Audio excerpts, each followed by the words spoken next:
What?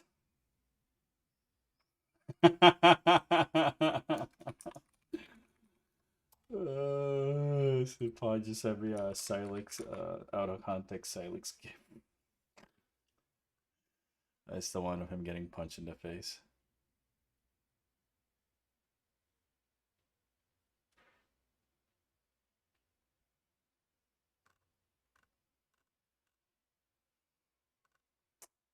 You know, something keeps telling me that maybe Silex and the other characters was just not meant to have a story. Oh shit. Alright, let me see. Audio works? I think so. At least it works on my end. I can't hear you. Oh, yeah, there, Simp and Gap. How are you, Shaylee? Hey, Shaylee, I know this might sound extremely, like, impossible, but could there be a way that there's, like, the Lizard token deck work with Lightning Farron from the Final Fantasy 13 cards? Because that would make Lightning the deck Farron? extra neat. Yeah, Lightning Farron. You mean as the Lightning Army of One? Any. I just wanted to have Leezer and Lightning, my two favorite Final Fantasy characters, together in a deck. What color is your lizard deck? White, blue. I think it's white, blue, maybe black, or I think so.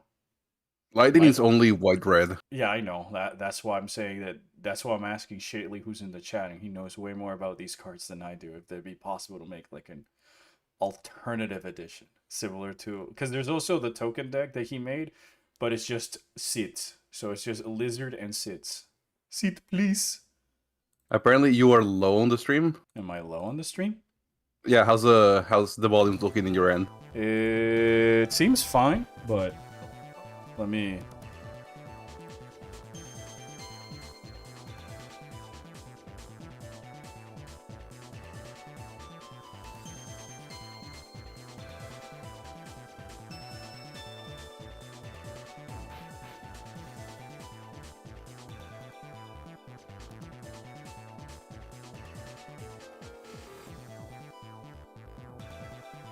Alright, how about now? Alright, let me check on your stream. Just keep talking. I like to play card games. My lizard very neat. Silux is such a hatter. You sound better. Such a very much hatter. Do I need to be louder? No, you sound better. Alright. I nudged it by one. Yeah, I see the Xenoblade X reference, Brian, but I'm just waiting for people like you to play it so that I can be like, yo, you like Xenoblade X? You know the Smiling Friends bit with the boss and Pim over Monkey Ball? Yeah? That's me with people who tell me they play Xenoblade X. Ha ha ha ha. Anyway, say there, chat members. How is everybody doing? I am happy to inform, I'll say this now while I'm prepping the OBS, that the script is finally done. I finished my 42-page Metroid Prime 4 video essay. It's kind of funny that Metroid Prime 4 video essay number page starts with the number 4 and it's followed by the number 2. I know, I hate being financially unstable / broke. Yeah, I know, Brain. I understand that feeling all too well. Alright, it's working now. But for today, I thought we're just gonna play some Crow Country, try and finish the game so I can get the footage for the video after Prime 4.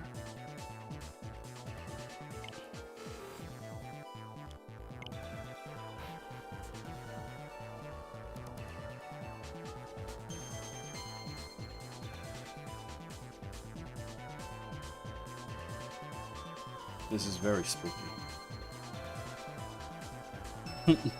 Aiba train.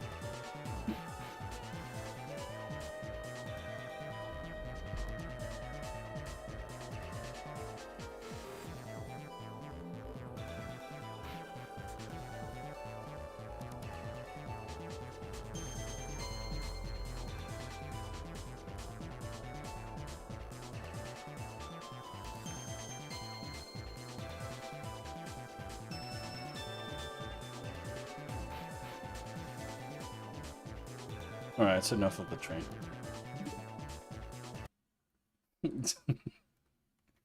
Oh, I also, speaking of unwise decisions, I made this very, very unwise decision, but it was very wise. I bought Gravity Circuit again. It was on sale on Switch. Could you actually believe the words "sale on Switch"? Yeah. God damn it, game! Why you gotta? The elephant in the room isn't real. It can't hurt you. The elephant in the room. Elephant soup. What did it taste like? Elephant. Why do you look like a fluorescent shrimp? I'm happy to tell you, Brian, that I do have the Aiba figure behind me.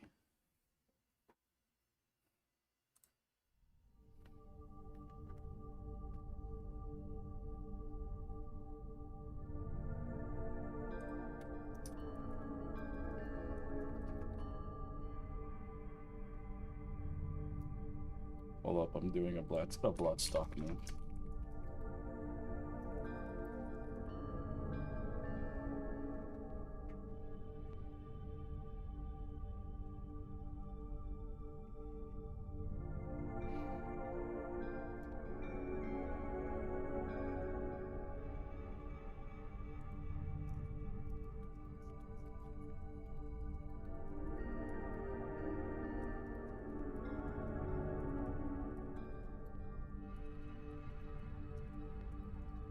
How we doing, Chad? Still having fun? No. A sale? A 30% of a game?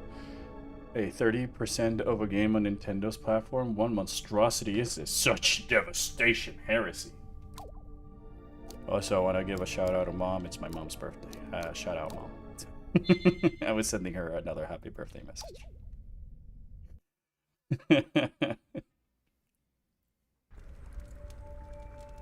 Alright, last time in Crow Country Z. I forgot where I was with this bit.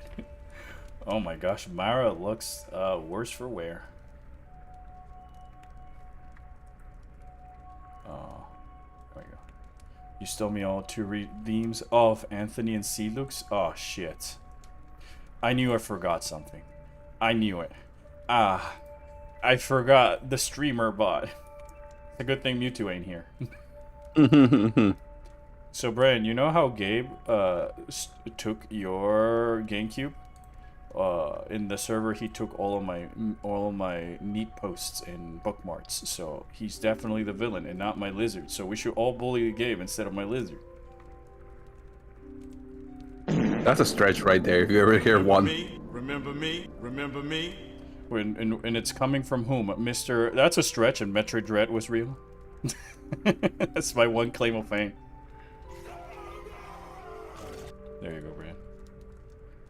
Forgot, zero recollection. Just looked at it. Lightning and the job select weapons have no synergy together, and those equips will go down to 9 max. Some generally are not worth running, so it would be less. Alright. In that case, can I just ask for a silly lightning deck?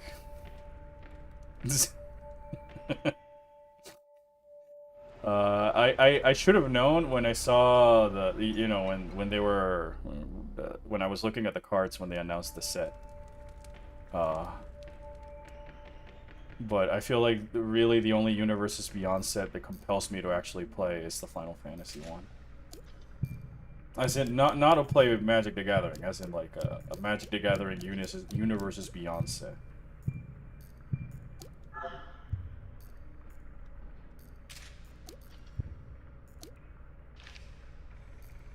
The Donjon de Theater. Do I have the item? Yeah, I do have the item for the Donjon. Thank you, Shadley.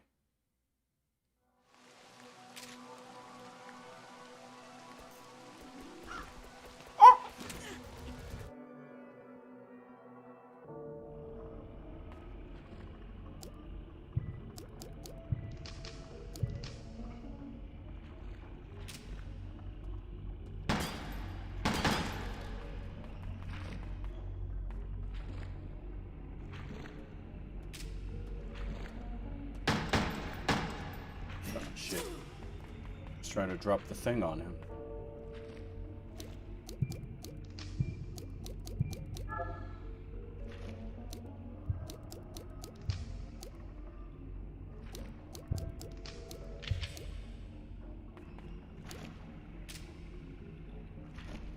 I'm here, buddy, old pal.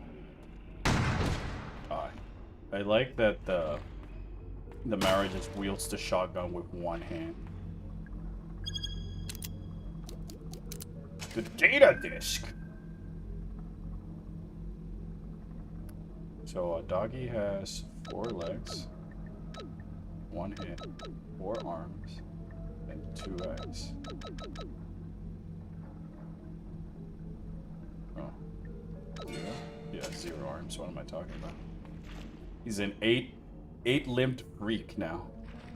There's this idea of a dog in my head.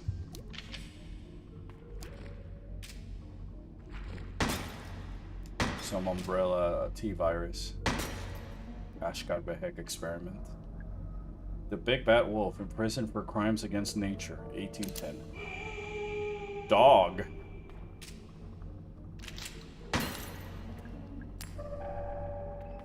Let's see which is scariest in here. We have a wolf.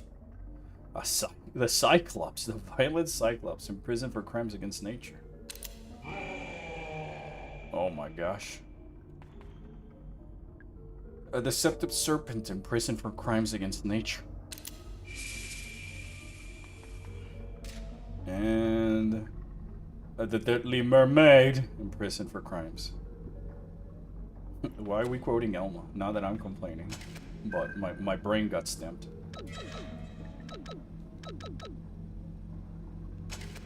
Oh, did that open the door? No, I just closed the wolf door. So yeah, you gotta put the how do you call it? The limbs pertaining to the door you want to open. Well, don't mind me lurking then. I'll be busy cooking you up a deck. Ah, thanks, Shadley. Appreciate that. At some point, I'm looking into buying these. I found a place over here locally that I can go play Magic. But they don't really sell singles, unfortunately. So, like, my idea was just to craft these 2 decks and at least just go for Commander Knights and have silly memes in my Lizard deck. And part of the idea of the Lizard deck is that I want to make a custom token drawn by a different person. And my win condition is either to put the Lizard on the Toast Mount, or summon all of my different tokens. So Shadley, if you want to draw a token for the bit, you're more than welcome. Well, if anyone wants to draw the lizard for the bit, they're more than welcome, of course. But I was probably saying it to the guy who's actually building the deck. Thank you so much, or who built the deck. But I'll say this again: video script for Metroid Prime 4 review. It is finally done. I sent it to my friend Edway. If anyone else is curious and supplying some feedback, you're more than welcome. But it'd be more feedback on the script itself, and rather than like, I guess, going about editing the things that are being said, because the idea is that it's just my thoughts. I don't know why I have the Dread Mode death counter. I just realized that. My bad. Oh shit, big guy. So yeah, I'm very excited. I'm gonna try and do some pre-production just to see how would I record the audio in this new place in a way that's just comfortable and convenient with the good audio. I think the audio recording and cleanup won't take as much as Crow Country Dread Mode counts. It should be Crow Country Dread Mode Prime, Dread Mode Prime Beyond Signalis count. Resident Evil. Chris. Chris, is this your card? Oh, hey, Day Destroyer. I like your profile picture. It's fucking got me. Is this your card? No, Wesker, it is not. Check under your force. What the? I'm also very excited for Guilty Gear 2.0, but I'm more excited about my video, so I'll keep saying the video is video script done. Now it's just a matter of recording it. Wow, there's a lot of people between me and where I have to go. You know, in times like these,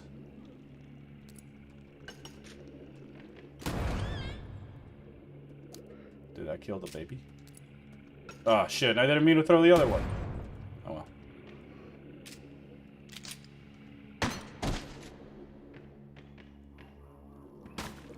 No, I didn't kill this one. Yeah, shit. Ah, shit. I believe they're called goblins. The one in the chair is just like dead. It's just decoration. Oh, there's a third one. Maybe they'll just chill there and they won't come try and hug me.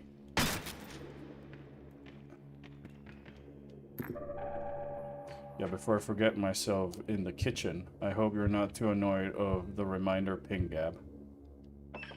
Says Shadley. What about the annoying penguin? That he hopes that you're not too annoyed by it. What pink? I don't know. I'm just reading the message.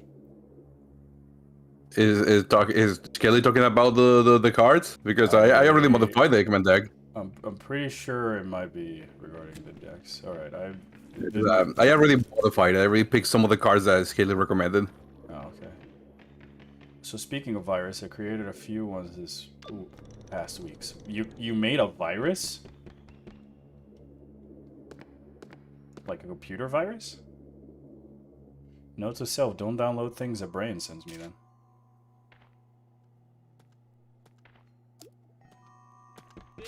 I thought I could dodge it.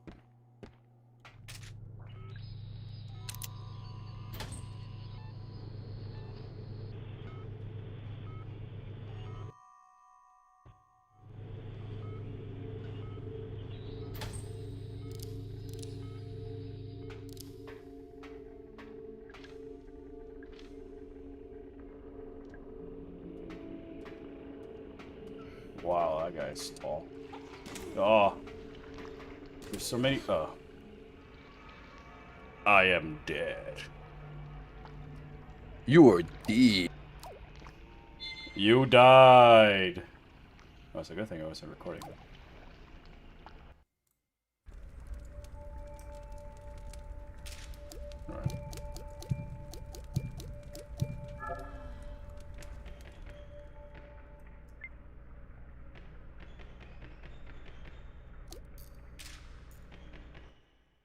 Chris. I don't know why when I play the Silent Hill game, Albert Wesker shows up in my voice. The Crow Country Silent Hills. Crowing Hills.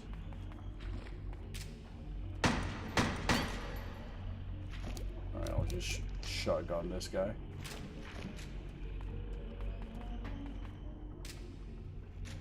Or... oh yeah, I'll just...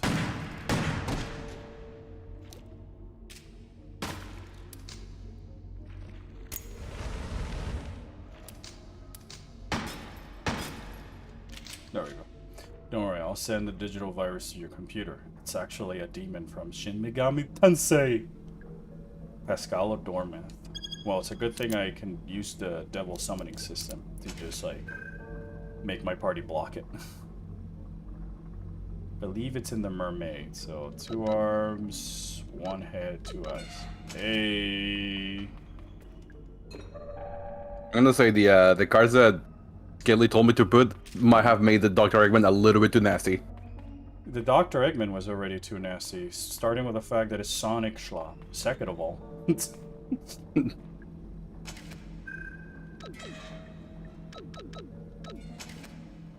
Anybody in the chat saw the Mario movie? Because I didn't. I did. You did? I did. Oh. A friend of mine got me that pass where you can see any movie for a month. Yeah, but why not go see Project Hail Mary? I am. Yeah, next week. Next weekend. This weekend. That movie's older. Yeah, but apparently it's also harder to get into than Mario, so I had to like ask a weekend in advance. Because it's older. And it's getting out of the cinemas because the Mario Schlop is coming. The Mario Schlop already came out. Yeah, I know. The Schlop is coming our way now. Oh, it's been coming our way all this other time. Phrasing, but... Spoon!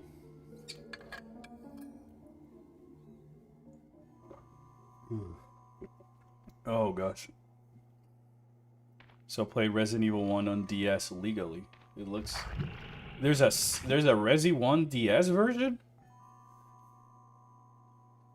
Whoa, gotta look at that up. Yeah, it was a port on... It was on the early 2000s. I Like, had no idea. I would have like eaten that up back in the day. Crap. Feel like I missed out. it is also a really expensive to game physically. Well, I mean, for me it'd be almost impossible to get a copy of that physically.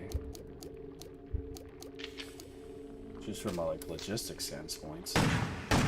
It's not like I can just order it conveniently through eBay, you know? Or whatever other website is being used to buy things used nowadays. I have to supply power. It's time to play Donkey Kong Country.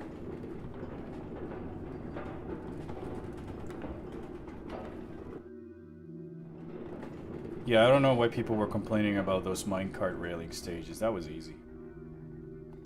It's got a multiplayer mode. Like Mercenaries? I think so, yeah.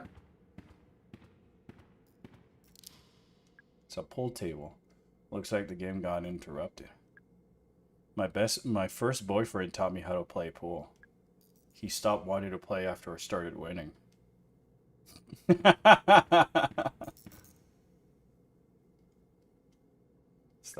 that a move? It's like me with Guilty Gear. Started playing Guilty Gear. No, nobody want to play Guilty Gear. Oh, yeah, that's a joke. Can't remember the code for the break room security gate. I swear I had a 3, a 6, and a 2, and another 6, but I can't remember the order. I know I took the code from an old license plate, but it's gone missing.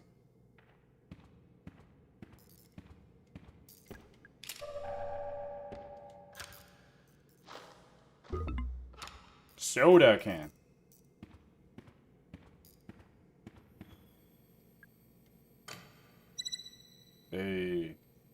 light turned green. Guess that's it. Duh. Oh. Hi. Have a grenade? Oh shit, we bounced off it. Quick, shoot it. You might have a piece of the memory fruit.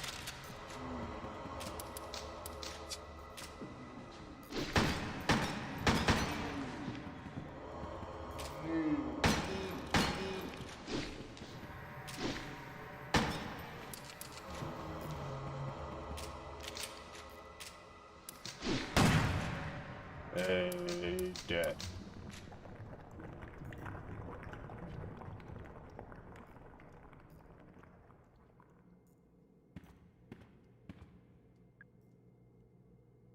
Two 663. There we go. Good thing this didn't melt. So yeah, if you know the code, you can just ignore the fights.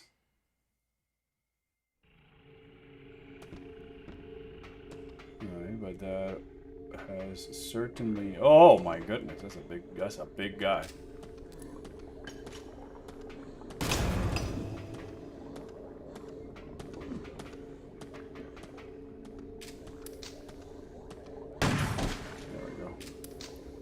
I heard about Project Hail Mary. A friend says it's great, and not this is a movie with speak, like how people misuse the word when you find out it's bad. I mean, I read the book when it came out. It was a gift that I got for Christmas, and I really like both Andy Weir's The Martian book and the other movie Artemis. Book Artemis that he made. So I read the third. Well, not the third. I read this third book. And maybe I could use some sort of that acid. Like, I thought that the book was a great story. It was very engaging and fun. Maybe a little bit too technobabble science stuff, but it's also great, to use. You finally remember your password? Yay! Yay!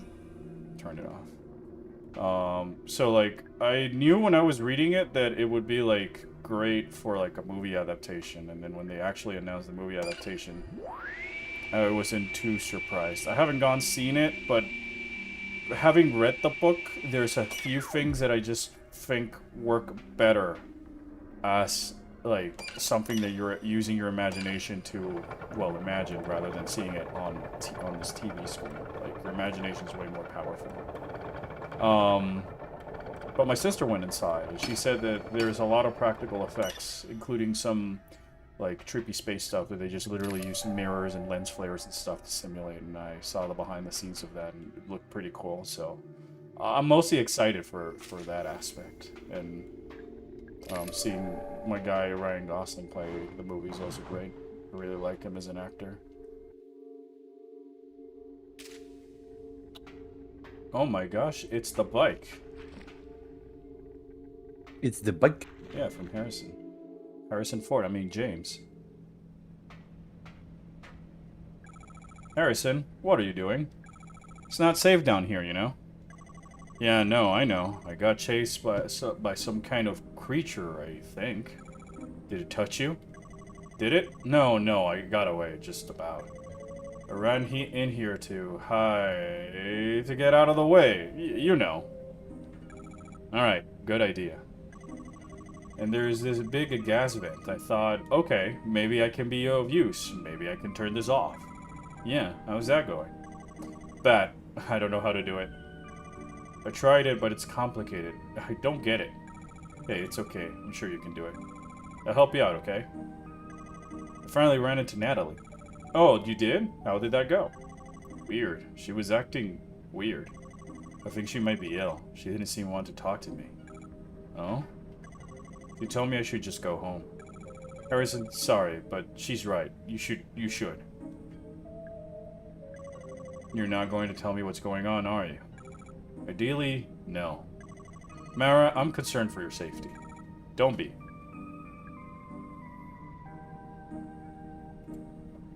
I also heard people don't like this movie because it doesn't have any Hollywood schlop, which I'm guessing means Marvel humor.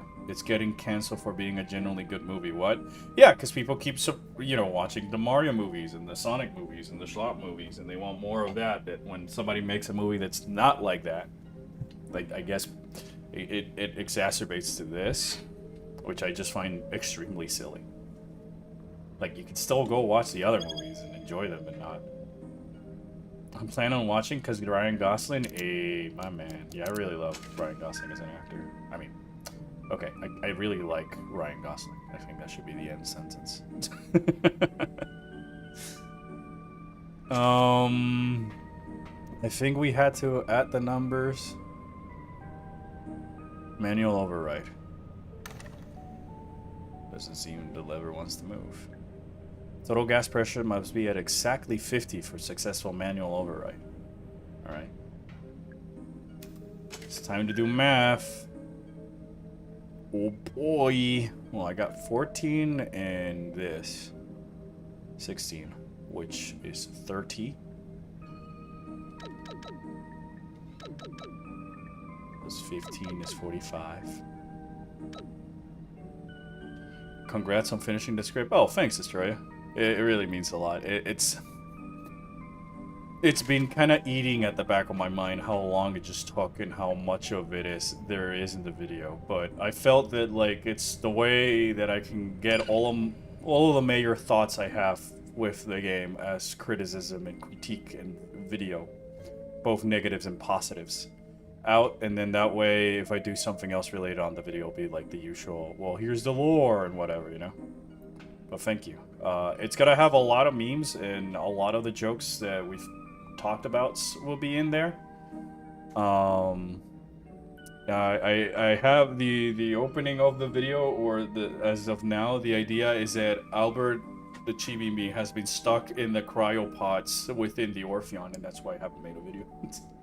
Just to simulate Silex being stuck in the cryopod or stasis pod in Metroid Prime 4 the entire game, you know? It's not bad a joke. Hey, you did it.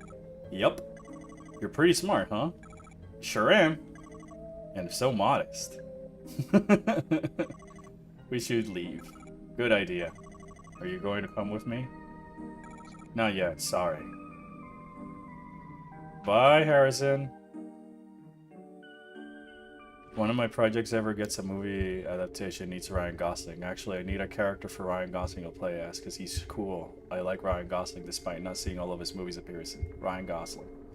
Yeah, if Ryan Gosling was in the Recollection, I would totally give him the role of Mask. Just that.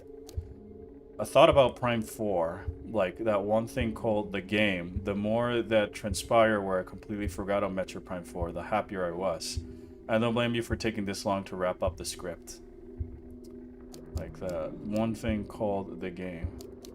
The more that transpired, the more I completely forgot about Prime 4. Yeah, I mean, my video goes over a lot of like a lot of points, but instead of dwelling too long on each individual point, I'm gonna be doing like a little rapid fire.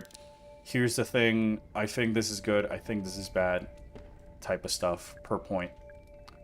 It's sort of broken down into story and gameplay. And then I do backload the video with the positives and the things that I genuinely did like.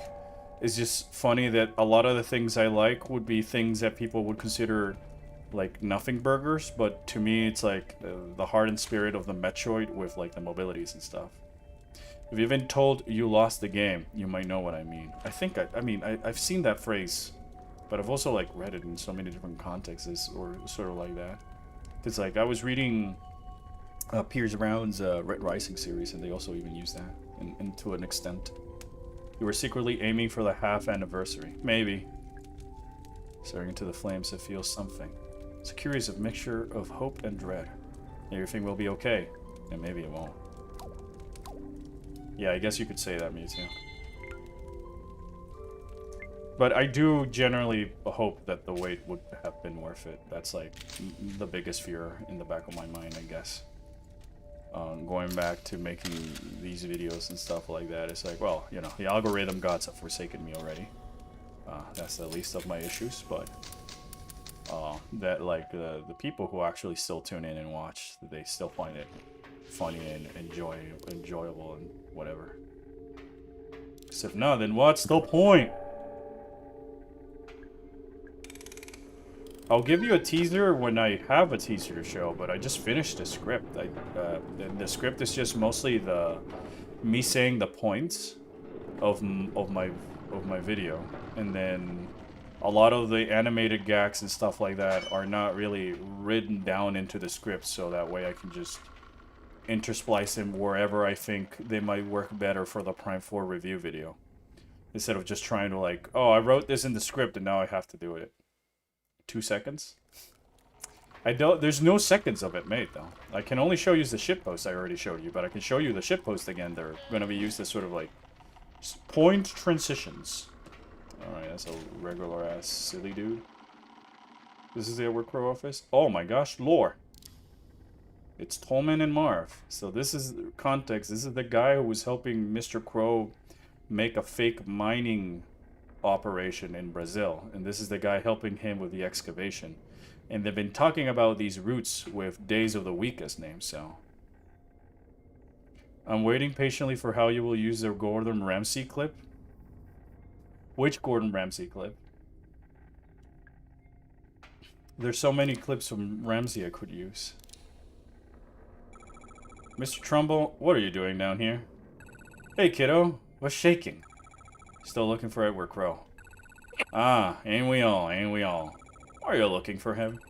Oh well, how should I put this? I just need a little help with something. He's on the run from Brazilian authorities. He came back here to hide. Shut your trap, Tolman, you self-righteous old busybody. Why don't you make me, Trumbull, you bloated old gas bag? I watched one of your videos, Orpheon, today. Oh, sweet. Which one do you watch? Thank you. Thanks for watching. I hope it was fun and silly, or entertaining at least. Where's the teaser? You'll get a teaser when you stop being this bullying this gosh darn lizard. Yes. She will be in the video, though. So what happened in Brazil? Crow and I were running a little operation, see? It was something of, it was somewhat duplicitous in nature, I guess you could say. You're selling the gold, right? The gold from the roots. Oh-ho, you've been reading up on me, have you? Why go all the way to Brazil to sell the gold? It's like, too much of a good thing. You know what I mean? No? Ah well, you see, the gold we scooped out of the roots, right? It's too pure, and there's too much of it. But why is that a problem? Crow didn't want anyone connecting the gold back to this land. He didn't want the US government looking into where it was coming from. I was telling the story, Tolman, you uppity old bastard. Well, you were doing a shit job of it, Trumbull, you worthless old junkie.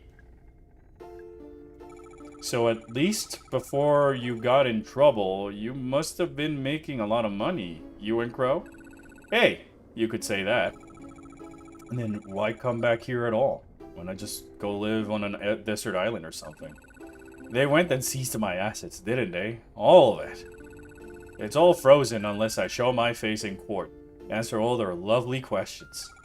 Oh, but let me guess. Crow kept his name off the paperwork. So he gets to keep his share of the money. Is that why you really came back? To make sure Crow gets dragged down with you? She really sussed you out. Only took her 2 minutes. Quit your cackling, Tolman, you arrogant old snob. I'll laugh at you all I like, Trumbull, you dopey old clown. Yeah? Oh my gosh. Hey Samus, that Orpheon guy finally found the Pipefly password and made a video about our game. Sources say he might even release it in his lifetime. That's what headquarters tell me. We shall see if he pulls it off. Let's pray to Space Rika doesn't lose internet, Mackenzie. I mean, once it's recorded and like I splice the audio separately, the rest is kind of like more smooth sailing for me. The editing is really the part I'm looking forward to the most. Any of him yelling will generally work, but when he yells "fucking roll," that can be used to show the game story was undercut. Yeah, that's great. I was thinking of either that or the idiot sandwich memes. I'm taking a screenshot so I can item to my Google Docs later. Because I'll just reference the stuff there as I'm making the edit, because I also want to leave some stuff for me to decide in the edit. Who is this Solan? Who is Solan? I only know Phazon. I eat everything. We here at the Orpheon only believe in Phazon. So Mara, what do you make of them? What do I make of what? The roots. The big green tubes? Those are the roots? Why are they called that? That's just what Crow named them. What are they made of? The outer shell is mostly copper. However, the inner core is 24-karat gold. Purest there is. As you well know, Trumbull, you piteous old leech. Shut it, Tolman, you traitorous old cretin. Damn. And all the machinery, the big circular saw, it's for... we call it root excavation. Although harvesting might be a more accurate term. The roots are carved into shorter segments, which are lifted up to the surface. And this, just to extract the gold? Correctamundo! She wasn't talking to you, Trumbull, you heinous old parasite. Bite me, Tolman, you pumpiest old jackass! Mara, you really should get out of here. I can't leave now. I'm so close. Close to what exactly? Do you even know? Listen, if you know you want to, don't bother her with pep talk. She doesn't care. Quiet down, Trumbull, you greasy old half-wit. Don't talk to me like that, Tolman, you cantankerous old sea sponge. I know of a fish friend that would really appreciate that joke. Alright, you should leave. Run along now. Alright. A fish! But how's everybody doing? I'm very excited with the fact that the video is done. I just gotta figure out the Dorpheon/Dark Orpheon. Dorf or Dork is Albert. Orpheon is the black suit arc. I was thinking the other way around.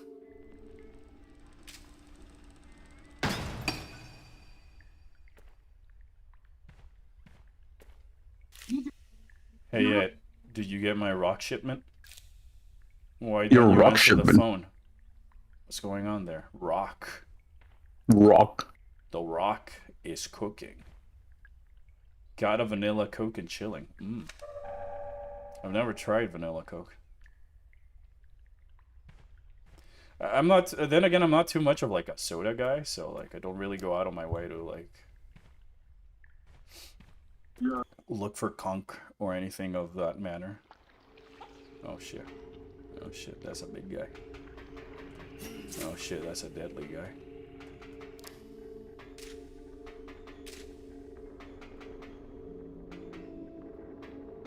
No, Albert plus black suit / symbiote equals Dark Orpheon. Oh, okay. I misread what you said earlier then. My bad. It's a wooden model. The top layer looks like it's supposed to be grass. The bottom layer looks like soil or rocks. This is a model of what they're doing. How are you doing today? I'm doing good. How about you, Dusty? Actually, Dusty, while I have you here, I wanted to show you an unwise purchase I did last weekend. Very, very unwise. But it was on sale, and I could not let it pass. It was like $8. That's how much I liked it.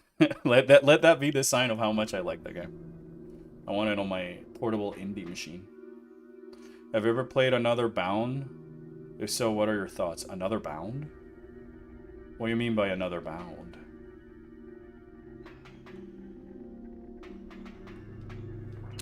Is that a game? You mean like Bound? Another Bound. Well, we need to go grab a key first. Another Bound is like a cheap Chinese Metro Prime-ish game. No, I've not played it. I'll have to look at it and just see. I'm very picky when it comes to like the type of games I like to play. Oh!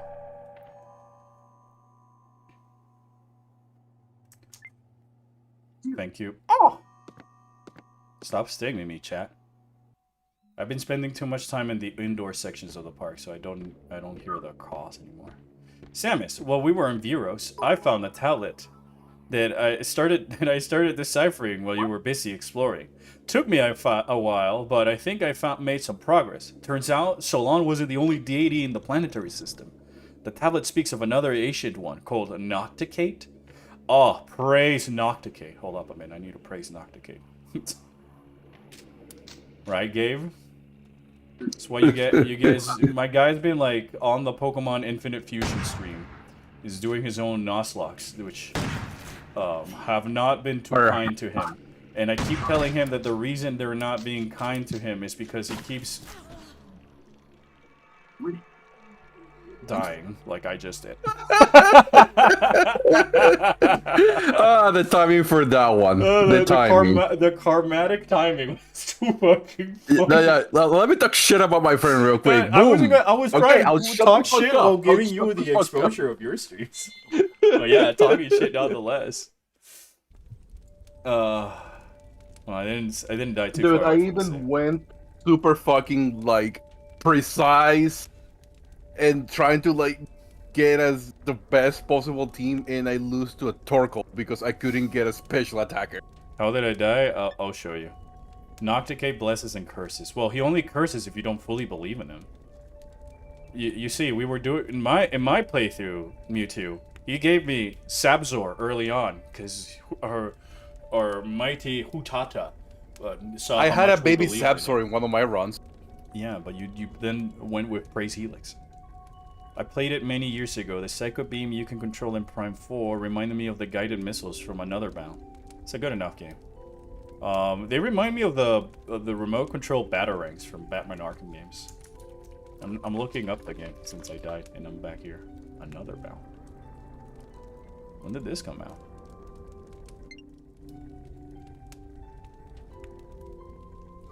Huh. Yeah, I've never really heard about this. But I can see the sort of Metroid Prime Hunters-y vibe on it. Chat, would you prefer if Prime 4 just like embraced like the combat orientedness of the game and just went like full Metroid Prime Hunters again? Instead of like trying to do two things. I saw the light, brother. Yeah, I know, right, Mewtwo? Now that you say it, I'm thinking about the remote ranks from the Tasmanian Tiger, from Ty the Tasmanian Tiger. Oh yeah, those two. I never really played those, but yeah, those will work. Here's how I died, Dusty. Oh, never mind. It was way before. So I was looking at the thing at the top of the screen. I was trying to shoot the two guys at the top of the screen, and there was a guy behind me, and he just ran and gave me a very, very nice hug. Okay, fortunately, we do not have to see the Tolman conversation again. We can just skip that. I just need to go and shoot the thing that's electrifying the door to the office on the upper level. Huh? It's electrifying. You finish your book? Wow. Look at Mr. Croco here reading books. Well, he can read faster. He's got 8 eyes. Yep. I've died twice already. Yeah, I know. It's like I never played this game before or something. Hey! Yeah, it's Chinese or Japanese or something. I tried running it again to get content for a video, but I couldn't make it work on Windows 10, even with the compatibility stuff. That really sucks. That you couldn't get it to work.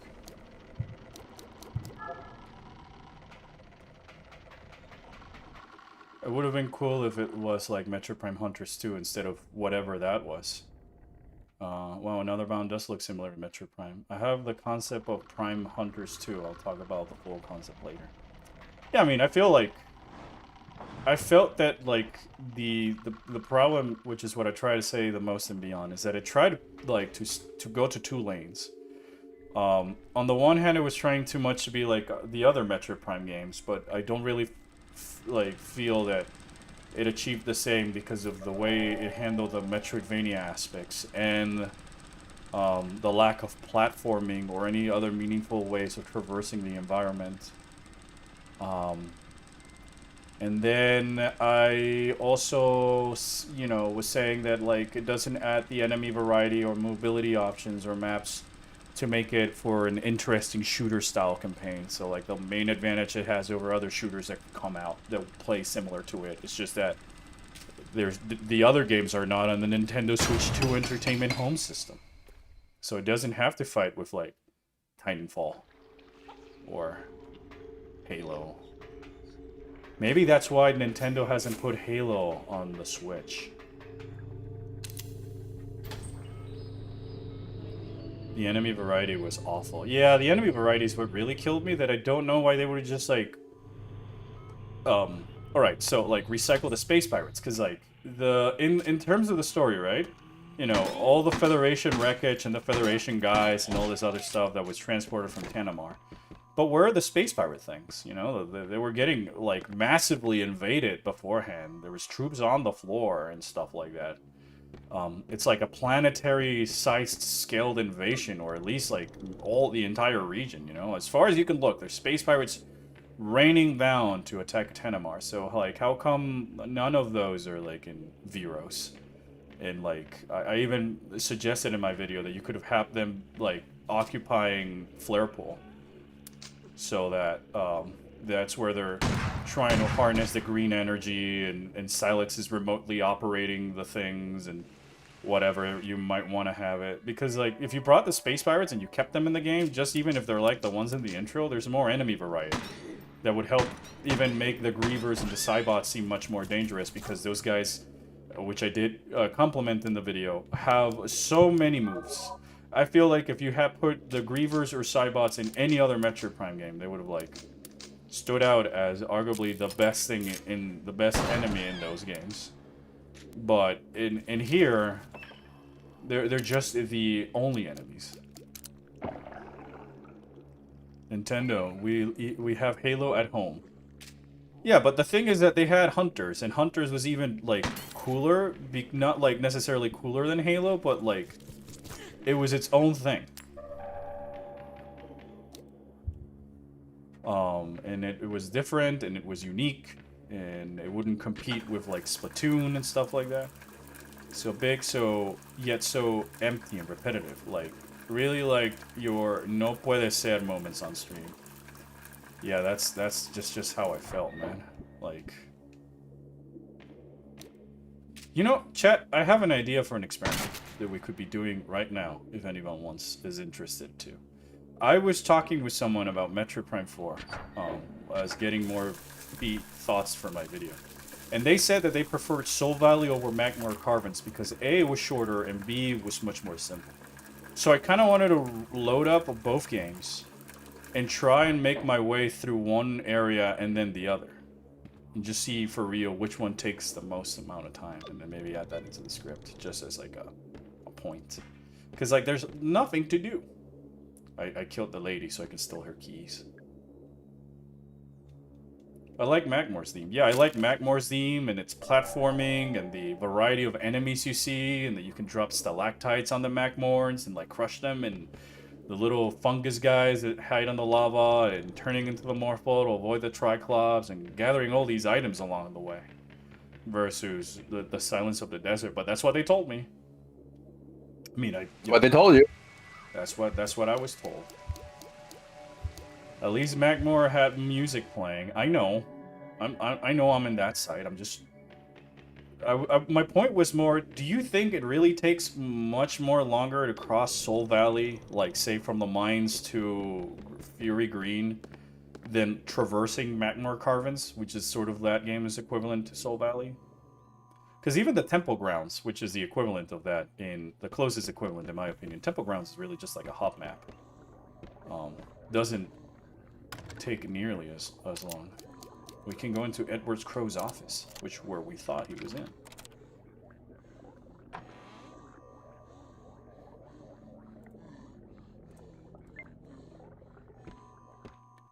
All my Noctican sectants love Magmor Carvins.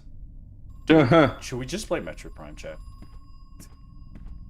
Should we just play Guilty Gear? Yes. Like, we're gonna play tonight, though. Knight said he wanted to play tonight, so I don't know if you'd rather save that for tonight, but I can play now and tonight. I could do both. I don't care. It's ringing. Hello? You know, I never had a plan for all the gold. Let me just do this puzzle, and in fact, it quickly became a problem. We couldn't sell it, basically, not without arousing a lot of unwanted attention. We had too much of it too quickly, and the shape, those cylinders. Well, it's not the normal process, is it? But then I had an idea. What if it was the normal process? Or what if we pretended it was? So Marvin and I devised a plan. We just needed a site in disguise as a gold mine. Marv found one in South America, in Brazil. And you know what? It worked. For a while, at least. You can play 4 and experience the joys of Mackenzie and more, all in 3D. Yeah, but I realized that I don't have Prime 4 installed on my Switch. Gotta go back to work. Glad to see you okay. Hope you watched the new Mauricio Brothers movie. No, I will, like I said, I have no plan on watching the Mauricio Brothers. I think it's just okay at best, and to go watch a movie that's okay at best because it's just putting characters that I know in front of my face, I'd rather just play a Mario game, you know, or Smash Brothers. Look, it's Edward Crow and her daughter. Something strange about the frame.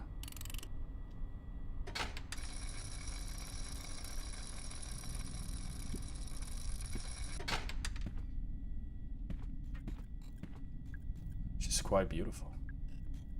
And the name made entirely of gold. Jacqueline Crow, beloved wife and mother.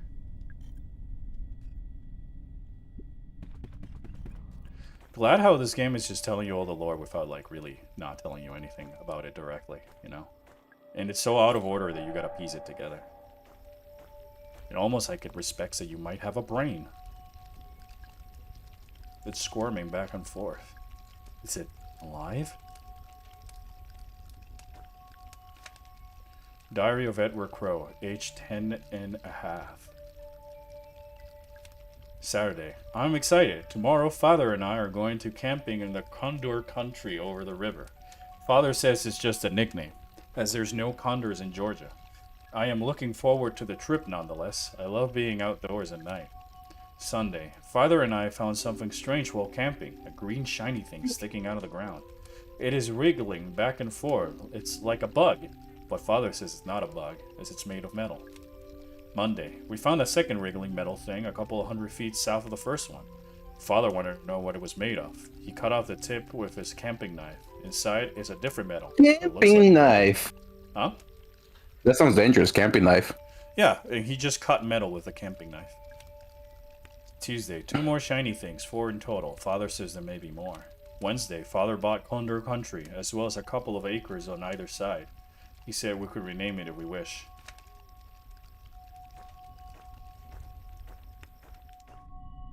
Nine 2 8 1 4.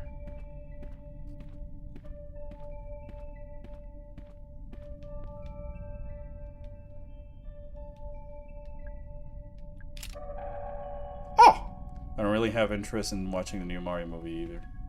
Yeah, I mean, if they were doing something unique with an angle, or there's like a story, or some conflict or growth, sure, but some more gold ore.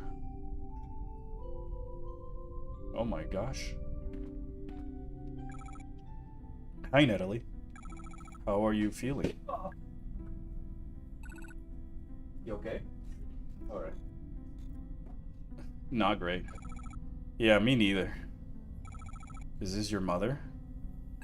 Yes. She died some time ago. I'm sorry. It's a beautiful statue. It's solid gold. Yeah, it must have been very expensive. Your dad really spared no expense, I guess. Did you find him yet? Mr. Crow? No, not yet. I love this song. Still looking for your father. It's gonna play later and I'm gonna tweak. But I have a pretty good idea where he is. I just need to take the central elevator. Mara, what are you going to do when you find them? I need to talk with him. Are you going to kill him? What? No, of course not. Don't think I don't see that gun in your hand. I see it in your face too. You've already made up your mind. Natalie, I know he's done bad things, very bad things. Perhaps he is beyond forgiveness. But please, don't kill him. Bring him to me, okay? Let me speak to him. One way or another, today might be my last chance. Please, Mara. Okay. Oh, the Kiskadis are back.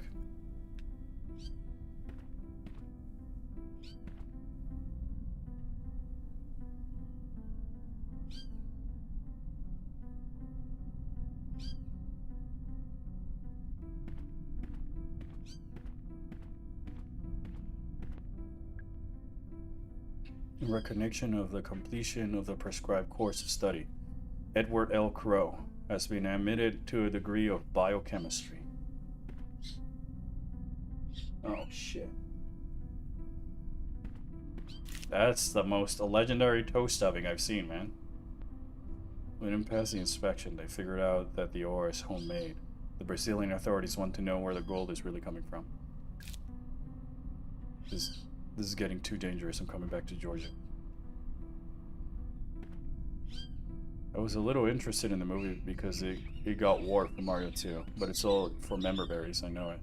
Yeah, it's all just member berries. When I saw Wart, I knew that the Pikmins and Fox McCloud and stuff, that it was just the member berry movie. Gabe is the only person that I know that can confirm or deny my hypothesis on the movie because I refuse to watch it. Oh, I mean, yeah, sure. What's the hypothesis? If the movie's just member berries. Kinda. Not really. There are 3 sections that I'm like, yeah, these are just member berries.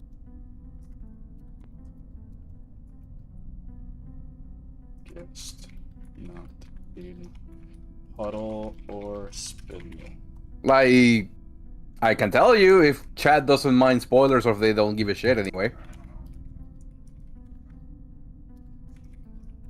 Well, that's on them. What you say, Chad?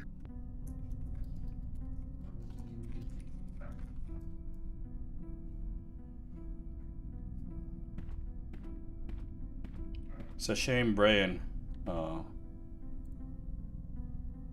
Alright, so Dusty doesn't care. What about you, Dusty Destroya? I mean, yeah, Brian and Destroya. What you?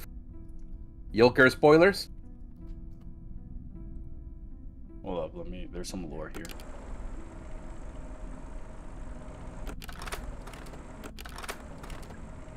Emerged around 70% root excavation.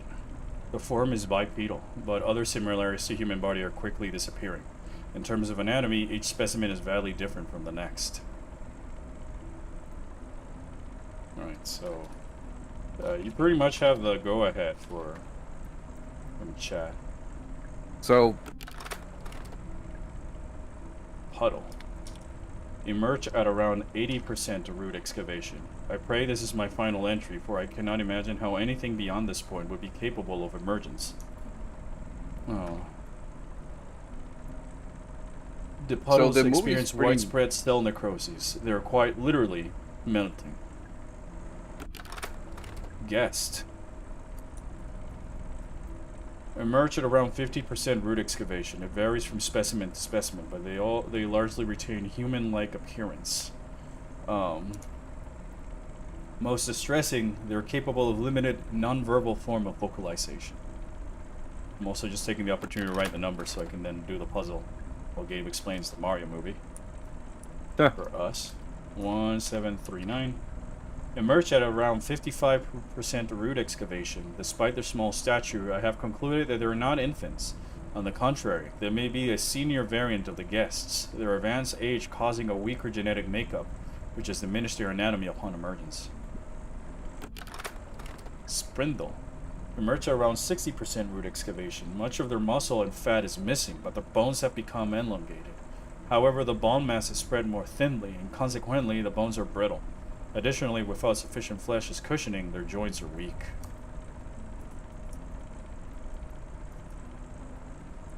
I just noticed the music that it's playing. It's foreshadowing something else. That happens later. Emerge at around 60% root excavation, at the same time as the spindles.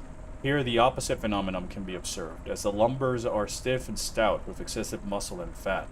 Perhaps this could explain why the spindles have insufficient flesh? Yeah, that's all of them. Alright. Those were Edward Crow's notes from learning more about these guests.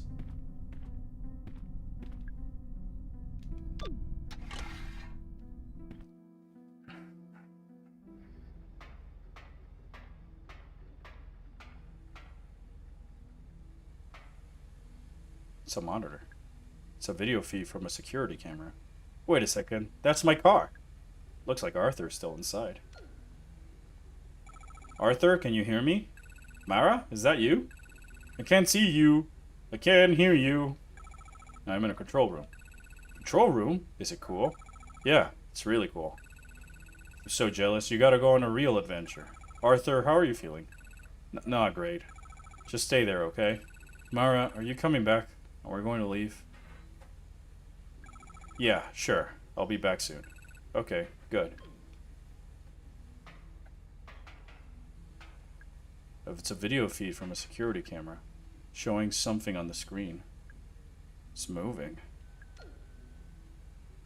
Hello? What are you? What do you want? It didn't respond.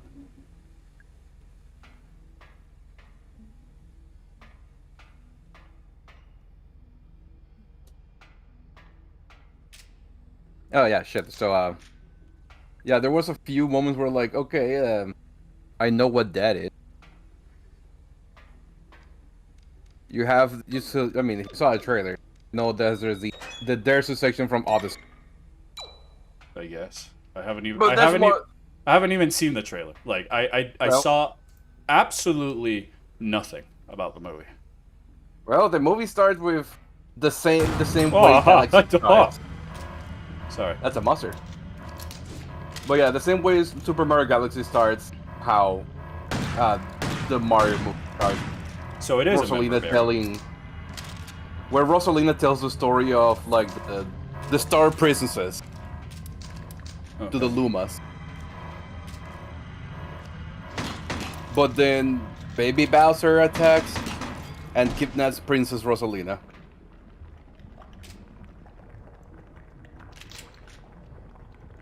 And we cut back into the Mushroom Kingdom, Mario going to the pyramids in Mario Odyssey, that's where they find Yoshi. You know, because that was the Easter egg at the end of watching the credits. Oh, right. I didn't stay for that.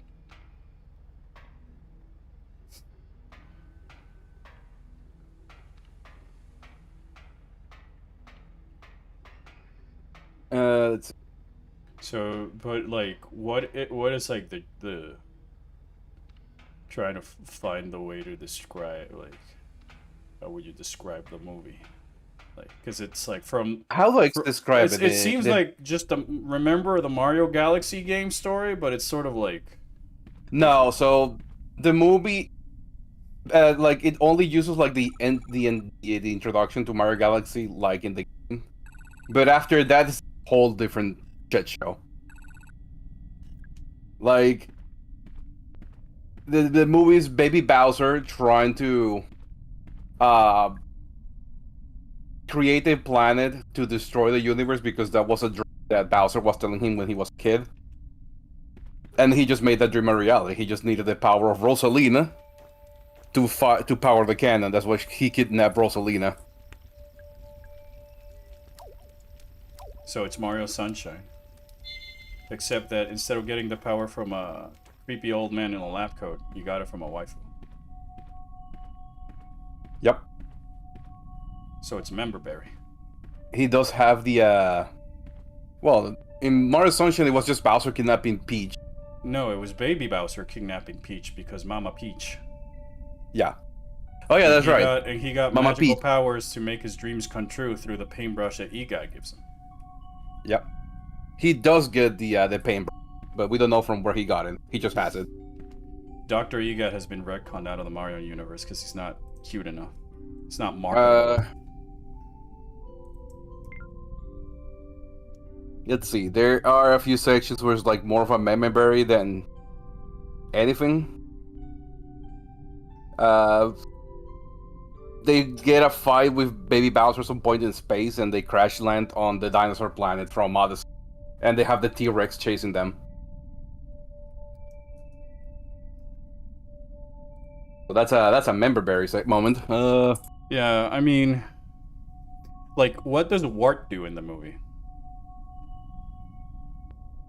Wart is just like a moment villain, like the I know information that you're looking for, kind of like villain guy. Oh no.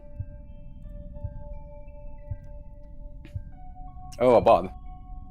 Do you want to do it? Yeah. Or should I do it? I already did. Oh, sweet.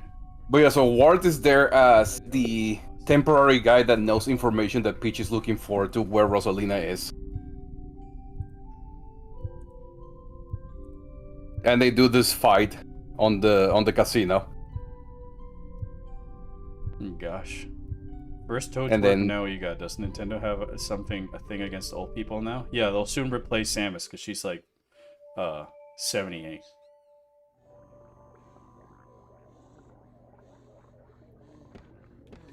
I don't know, it's just that, like, alright, Ward seems like he's there for just being a member berry then. Yeah, at least he has a little bit more of a purpose. No. The member berries, a lot of the member berries are more when they get into that world, because it's more like an airport planet where people just travel to different other planets. And it has a lot of like, oh look, it's this character. Oh, it's this character. That's where you see Samus's ship. Just for context of those who are joining in case you wonder, Gabe is spoiling the Mario Galaxy movie because I don't really care about the Mario Galaxy movie because it's just member berries. Is Donkey Kong back? Guys asking chat. Donkey Kong is just show slightly when Yoshi explaining how he got into the Mushroom Kingdom from the human world. Gosh, Cranky Kong next now? Yeah, Cranky Kong is next off the chopping block.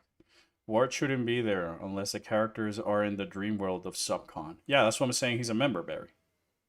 He got Subcon in the same way how Peach and Rosalina are sisters. What?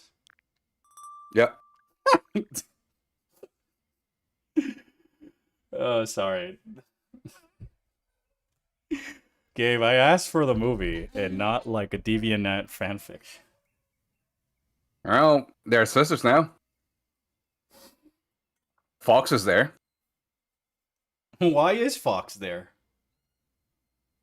Because Shigeru Miyamoto wanted his baby there because he doesn't care about his games anymore. But fuck it. Member berry. Fox is there because, besides Member Berry, but the in-world reason is, hey, I was doing this cool-ass fight with my cool-ass crew, and we were fighting evils. But then a warp sent me to another universe, and now I try to get back. That's why he's there. And he is the reason why Princess Peach is being able to travel to find Rosalina. And he becomes friends with Mario real quick because Mario's like, hey, nice ride. And he's like, hey, nice mustache. Member berries. Yeah, because nobody's doing anything substantial to the plot. They're as much member berries as Mackenzie and Prime 4. Oh the my problem gosh. is that even... Silux is like, my the favorite problem- member berry. Remember Silux? The main problem that I had was the things happened way too fast and nothing sits in. So even if you wanted to give a reason to each character, there's not enough time for each character to sat in place and be like, yeah, this is why I'm here. Yeah, that's because they just wrote a member berry movie with. It's like They wrote a kids to keep the interest of kids present. I beg to disagree. It's more of a kids movie than a member berry movie. I beg to disagree because a kids movie could still have a lot of compelling plots and characters without relying on the member berries. Sadly, nowadays all the kids movies are like that, where things are happening too fast. The problem is not the kids. The problem is just the adults making the movies, and then people defending the kids movie because it's animated and simple for babies. But like, yeah, that's what I'm saying. Yeah, like it's more. That's what I'm saying. That is more of a kids movie nowadays than a member berry. No, I beg. The member berry are there for the adults going there, but I'm gonna tell you, it's a member movie at its heart. Because at the end of the day, the characters are there just because, it's like the best way I can describe it is sort of like based on what you said, it was like Ant-Man Quantumania, which I had never seen, and I watched over this weekend with my brother over a bad movie night. And the way you describe Wart is just as a member berry as what's it called, Bill Murray in that movie. So he just shows up and you go like, oh my gosh, it's this character I know. And what's their role? Just give the heroes he has the information that the heroes need, and he's there for one scene so that the romantic interest female character can just have like a scene. It's literally, it seems like just like what Ant-Man Quantumania did with him, and then the Fox character is like MODOK. Or whoever was his name that was from like a different universe, and he's just there because you remember him. So like it could have been like Toadman, right? And not just Wart, and then it probably wouldn't be too much of a member berry. But because there's no plot or purpose for these characters to be here, aside from you going like, gasp, there he is, and then they write like he gives information to Peach. It makes him a substantial point of the movie. It's sort of like the Luma in the first one, in the cage. Just remember the Lumas, but this one's phony because he's depressed. How's it going? It's going great, Phantom. How about you? The game. All right. Yeah, I was gonna ask about the game if you guys want to keep on with Crow Country, or that discussion about Magmar Caverns really just made me curious about traversing all of Magmar Caverns. I'll be back slightly quick. All right. Hi. I had to change my account, but I'm normally Ghosty. Why do you have to change your account, Ghosty? I'm okay with Metroid. All right, let's do that then. Anyways, I'm probably going to just call it a bit here for the Crow Country in the VOD. Thank you so much for watching. I'm sorry that I had to be such a party pooper with a Mario movie, but I just want more movies, man. I just want more movies that like make me think and stuff aside from members. But you can still enjoy it. Don't let me ruin your fun. All right, thank you for watching. Bye-bye. That was for the VOD. Is there a new Bloodborne save? Yeah, Bloodborne is great. I actually vote Metroid. Alright. I move out to Germany, but my old awkwardly made account finally gave up with asking me to enter it with my old phone number, so I can't enter there anymore. That is so stupid. That is generally stupid. Kang was ruined in the universe in BTS. I don't know who Kang was before watching that movie. MODOK in the MCU was stupid as hell. I mean, MODOK in my eyes is stupid as hell, and no matter what you're putting it. I recommend Avengers EMH if you want a better Kang and MODOK. The thing is, I'm not really interested in either character.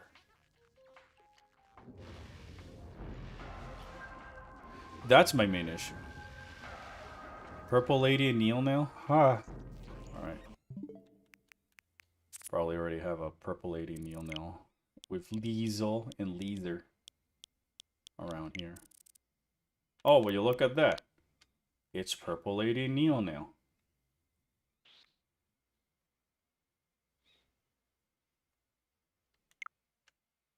Yeah, I also love the opening theme. I'm sorry for interrupting it. Here, we'll go play it again. Just for you, Mewtwo. Oh wow, I've never seen that before. What? Oh, okay. I've never noticed this before, but this is kind of cool. What? It doesn't, if I like start the menu of Metroid Prime Remaster and then I exit back out, it doesn't return to the regular menu theme. It just keeps the title, the file selects on. No shit. Oh well. Whoops. We'll just wait a bit. Yeah, Brian, that's me because Purple Lady. Don't underestimate the powers of the Purple Lady.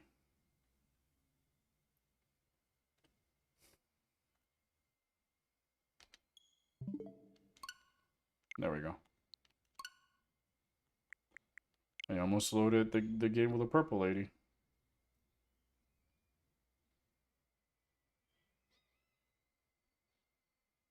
Better late than never. Alright, there you go, Mewtwo. Is the game audio too low?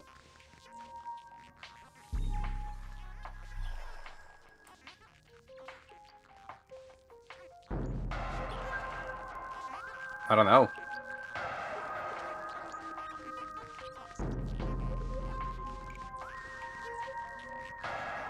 Yeah, but workable. Alright. How about there?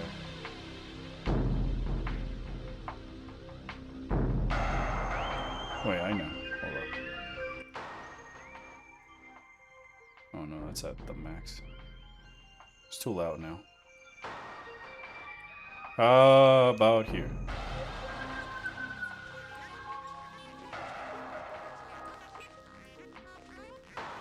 Is that better?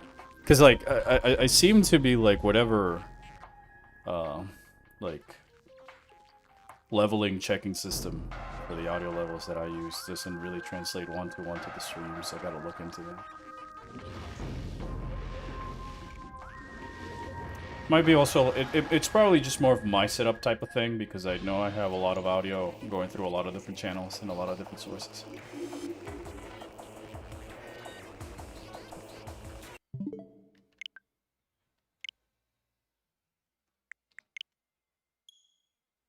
I just want to do my Magmar Carvens experiment first, and then I'll return to that save file. The more I look at this game, the more disappointed I get about Metroid Prime 4.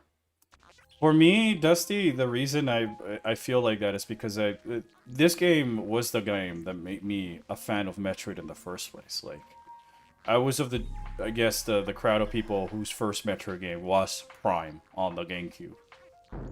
And from there, I just wanted more. I feel like if I did the same with Beyond and there was like no Metroid IP attached to it, I would probably not want to go seek more of it. Yeah, this menu is cool as hell, man.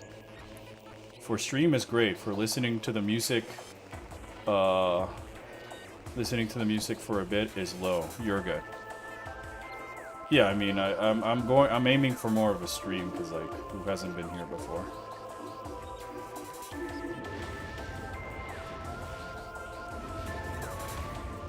So I can always increase it though.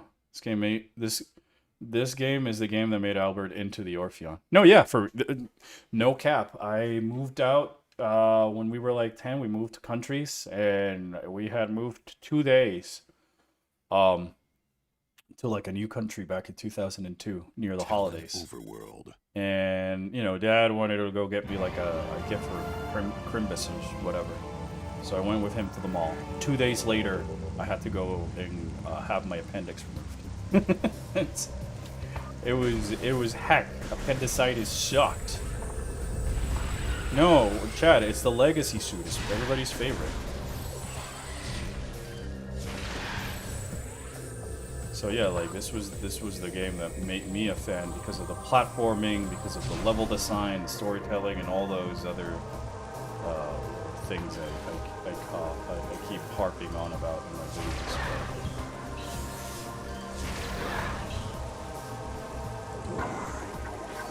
Like, I feel that Beyond would have not cost the same joy.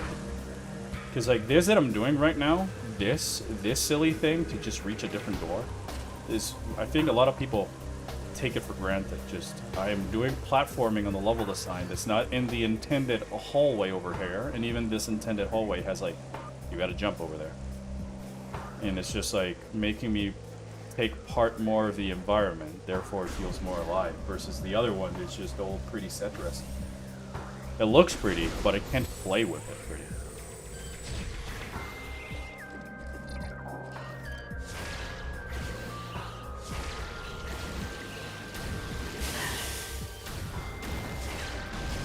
It's the blue goop suit.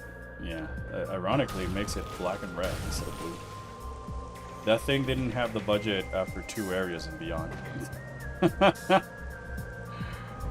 It's so funny because I just feel that they spent a lot of their budget just making the bike work and all this other stuff, but nobody stopped to think, alright, this means the room's gotta be ginormous and whatever, you know? I gave them the benefit of the doubt when they announced the bike in the game, just because, like, you gotta be open to the ideas, you know. Why didn't I dodge? Well, you see, Piccolo, I knew that the projectile wouldn't kill me, unlike you. I'm Samus Aran, Phazon suit, maxed energy tank. Virginia could follow the garlic bean my way, and it would do nothing. Appendicitis, I think you mentioned it in the Prime 1 remaster VOD. Yeah, I probably did tell the story back when that game came out, but this is my comfort game. This is my ultimate comfort game. This Infusion. And sometimes I just play it because it's, for me, replaying them is like rewatching a show or movie you like a lot. This is the tank Samus has her most tanky. Yeah, this is the most tanky Samus has ever will be. Gosh, I wish Prime 2 was remastered next, but now I'm a bit worried now if it can get ruined. If it's remastered, no, it won't get ruined. If it's remade, then yeah, probably. Cause like, okay, whatever happens, Prime 2, Prime 1 remaster and Prime 4 look amazing.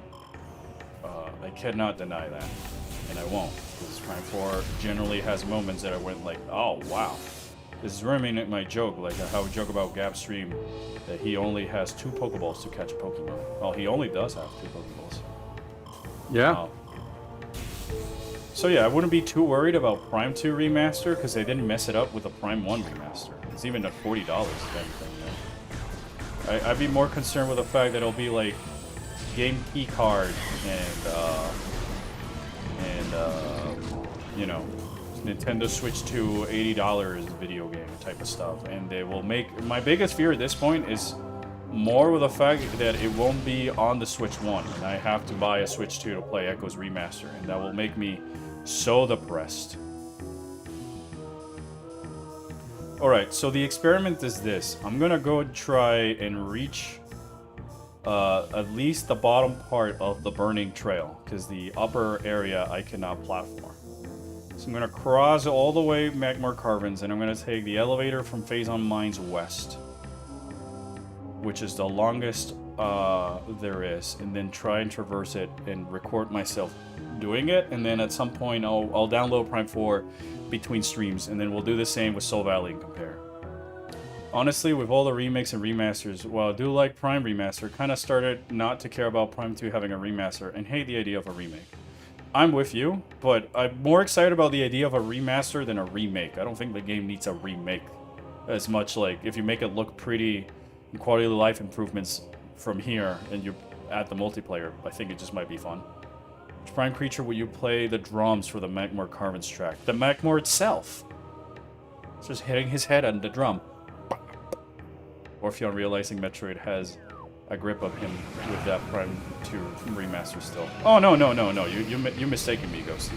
Metroid has his grip on me because I still enjoy the old games, and there is a lot to enjoy of the old games. And Dread was still phenomenal. I still have hopes for Prime 5, but it's like, the hopes will be determined when I get to see the game. Play this song when Nocticate needs a sacrifice. One thing I kind of want to see them adding is more content to the multiplayer mode. Yeah, like, I feel like the reason Prime 2 Remaster could work is because you could really make the multiplayer mode work a lot better since everybody has twin sticks and stuff. They have to show the actual map and levels without trying to prettify a straight line. I feel that, like, say Nintendo Direct comes up, and Metroid Prime 5 gets teased. I'm just gonna wait for the game to come out, and I'll look at some gameplay of it, and then, like, not the beginning, I'll probably just try and skip, like, wait for some streamer, like Vinny or Johnny or whoever to get to, like, a halfway point in the game, and then just chime in and look at the progression, because Prime 4 taught me that I'll front load the game with all the things I want to see. Volt Forge, Ice Belt, but then the latter half, Flare Pool, Great Minds, the Scavenger Hunt, it's just nothing. They have to show the actual map. Yeah, they have to show the actual map and the backtracking. Alright. Let's do this. So we're going from Phazon Mines West all the way to Burning Trail, which is the last room on Magmor Caverns. This is the longest stretch of the caverns.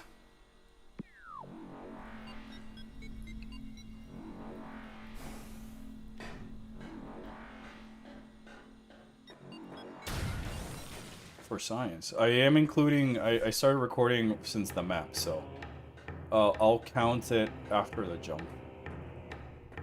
I don't have to fight enemies, I just have to try and get from one place to the other the fastest.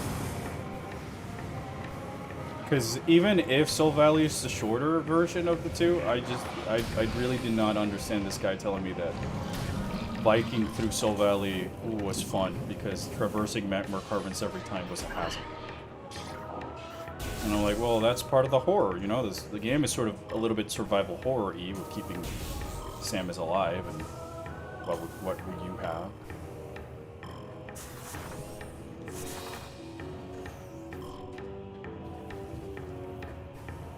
That, like, I would rather have something that's more engaging. That's almost like saying that you prefer the newer Resident Evils because you don't have to deal with the survival horror elements of the older Resident Evils.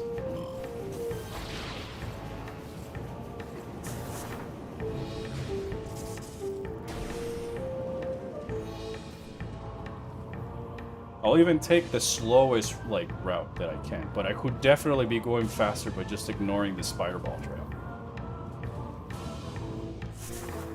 Metroid Prime 5 spoilers. 5-member bounty hunters show up to fight Samus. It turns out to be Mackenzie, Nora, Tokomi, Solon, Velvet Cake Man, and View. Why do I have to fight View, though? Actually, that would make me feel something outside of just pure joy, because I get to fight the other guys and, like, destroy their kingdom. And the tank controls the newbie fan base main.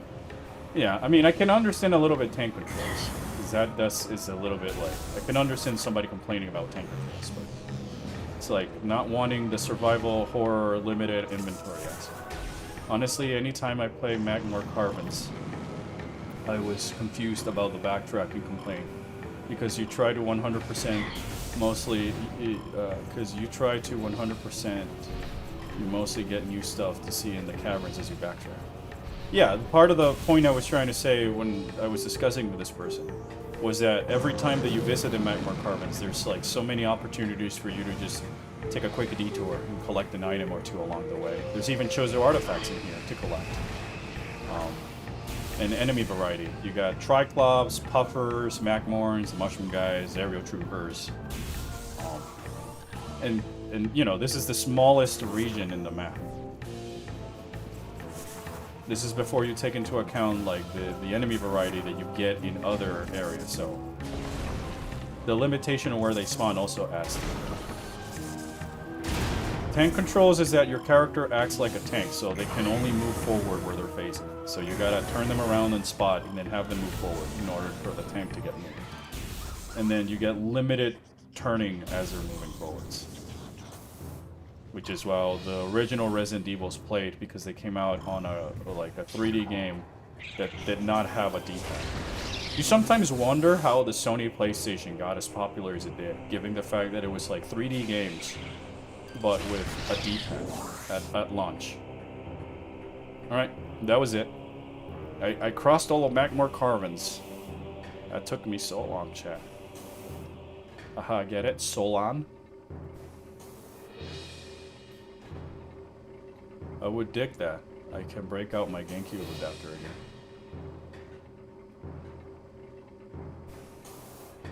Yeah, well, the Resident Evil games, the GameCube Resident Evil, do have the options of playing with tank controls. Also, I don't understand people who want Resident Evil 1 Remake again, in the recent remake engine style. It's already a good game. See, if the Resident Evil 1 Remake is more... Oh. Hello? Yes, hello. I guess it kicked my runner.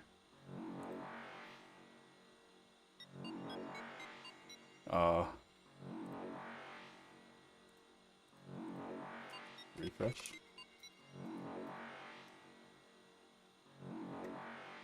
I got C boost.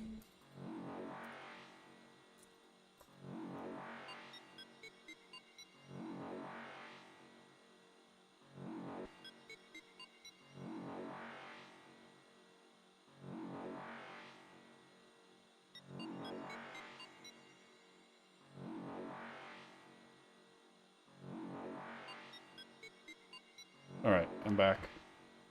We back? Are we? Yeah, we're back. Alright. Let me see.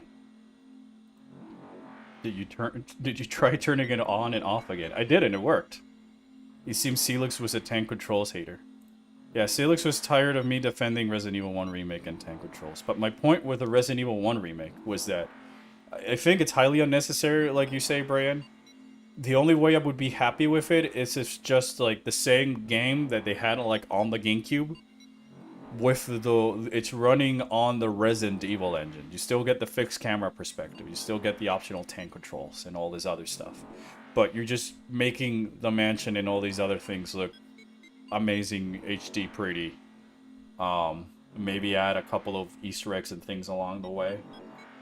I want a Metroid Prime 4 Beyond remake. Yeah, me too. After what I played, yes, I want a remake of that game. Just like from ground up, por favor.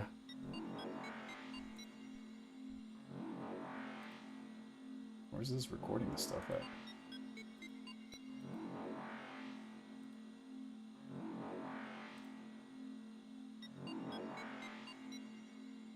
Albert videos. Oh, it's in this drive. Gotta change it. Alright, sweet. Now I'm trying to find the video that I recorded, so that way I can compare the timing. Oh, wouldn't be an Orpheon stream without something screwing up. Well, you could call that a technical difficulty, I guess. I love that bit so much. Alright. So according to the recording we just did, right? That you all just watched live.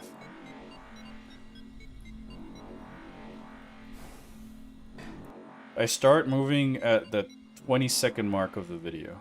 26 seconds. By the time I reach the other room I was talking about, it's 4.7. So that's like less than 3 minutes to cross Magmore Carvens. And then if I have to do the jumping thing, it's literally 4 minutes flat. It took us 4 minutes to do that. I don't know why people were complaining so much of Magmore Carvens. It's so small. They should remake Resident Evil 4 Remake to be fixed camera game. But you know you can just play Resident Evil 2 Remake fixed camera mod, right? But lava scary. Yes, lava scary, and I have to do platforming and dodge enemies. I like going on a straight line so I can, I don't know, maybe just watch whatever other TikTok on the side. Like, I don't know if it's just me, but like my brain just like disengaged from Prime 4 whenever I had to go back to Soul Valley. And then it was just desert bike. Desert bike. Desert bike Tronimus.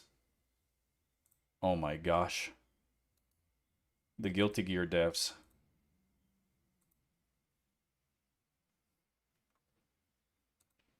If they remake 1, there needs to be an option to play in classic fixed camera 3D person and first person with the exclusive mods from the original deluxe remake of DS games, including the story from the UC. Like, the best and only way that this can work for me is that, again, you bring all of the features of it and all of the other Resident Evil 1 ports and remakes into this version. You just update it with the Resident Evil engine, and in some capacity you can play the game on the fixed camera limited inventory system from the original game, and just the added value is that you also made the game work with the modern approach. I just feel that if you just make the game and you just like circumvent the door loading screen downtime that really just adds up a lot in the original Resis, then like you're golden. But then at that point, why wouldn't you just play signalless? Sure, it's not the same fixed camera perspective as in the original Resident Evil, but you still have the limited inventory. Oh, we killed Thardis last time, so we gotta go get the Ice Beam. Chat. Images Things to Scare Prime 4 fans, Part 12. Chozo Ghosts, Aerial Troopers. Double killing Aerial Troopers.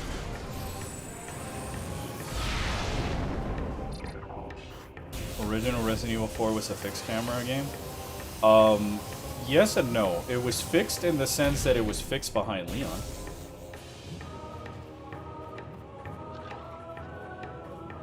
Part 12, there's more than that? I don't really... Okay, yeah, there's probably more than that. I just find it sad how less they value fixed camera because they try their hardest for third and first person to work together. But fixed camera is too dated, I guess. It's too dated for how big Resident Evil became, is my thought. Just like Monster Hunter. They modernized it with Worlds so much that you cannot go back to the original Monster Hunter flexing while drinking a potion type of thing. Because then the new casual crowd that jump into it would hate it. And then you would lose potential sales. Do you agree, Gabe? I do agree. We should play Gen U, man. I mean, you still have to try to see if the newest version of WoWs work now on your computer. Yeah, but I just want to play the old style of Monster Hunter, I think. I just miss the flexing. No, yeah. I mean, I need to try it out just because Lagiacrus, Gormagala, and Nursilla are actually back at it again with a new octopus. And Seregios. And Sergio, yeah, it's Seregios. Like, a lot of my favorites. Yeah, like a lot of your favorites are there, and a lot of the new ones you really like also. Yeah, I guess Wilds is because, like, it's for you again. with the monsters I like, I mean. Except Lagiacrus. Right, I have Monster Hunter Generations Ultimate. It might be fun to just play it together in chat on stream. 8? Ooh. 8 pawn. I also have my gripes with the Resident Evil engine, but it just feels like a thing made for only realistic looking graphics at times. Yeah, I think that the Resident Evil engine is great for like the thing it was meant to be used. I think that when you're trying putting it to Monster Hunter and Devil May Cry and everything else, you're destroying part of the soul that those games have. I just feel like the engine is fantastic, but they haven't really done anything that looks different or is lighted differently than what you already seen with the Resident Evil engine do so long ago. I guess it's that, like, you know how people really have grabbed the Unity engine and like the Unreal engine and they've made their own stuff on top of it so the games look rather different, or Cryware or whatever. It doesn't feel that way with the Resident Evil games. Resident Evil engine games.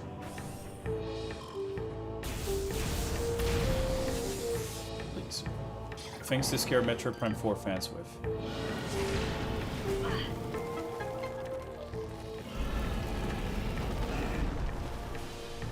Imagine having an interaction in VR. To be fair, it's called Reach for the Moon Engine or something, but like RE Engine is still funny. Well, I call it like that because that's what it says at the beginning of Devil May Cry 5, I think.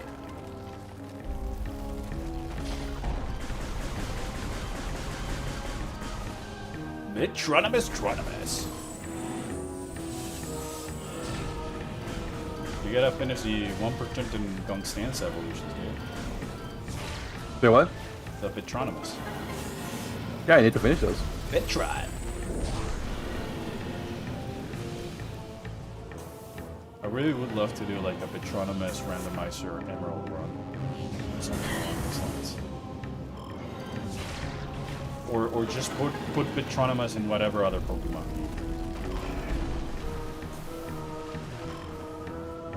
Just not Gen 4 vanilla because I hate HMs so much.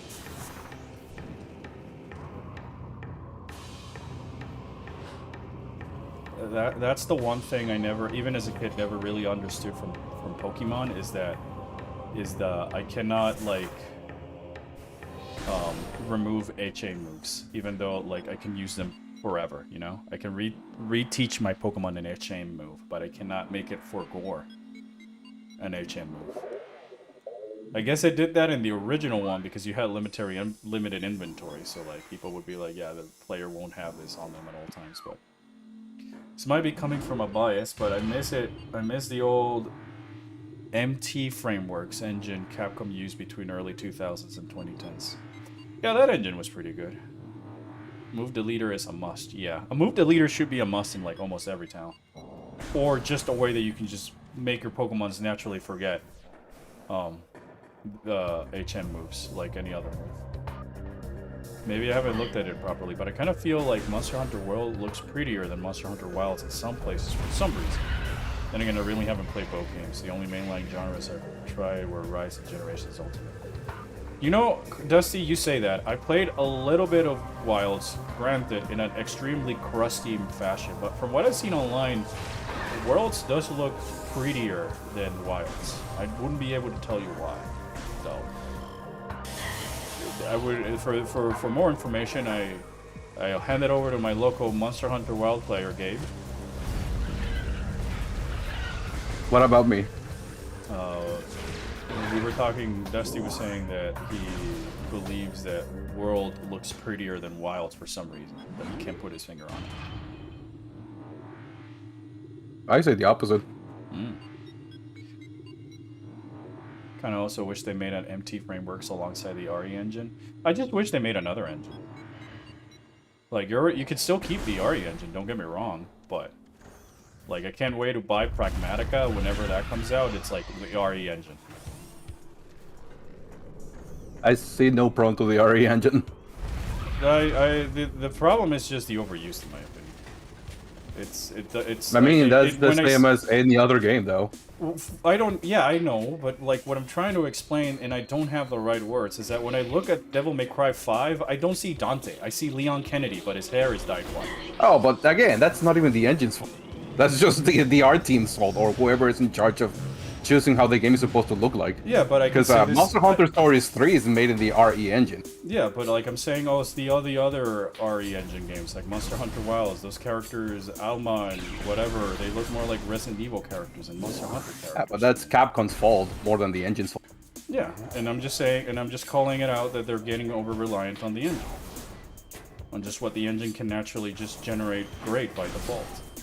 I mean, rather more than like putting an art style on it, which is why. Well, but the engine doesn't really make the models look like that. The artists make the models look like that. Yeah, precisely.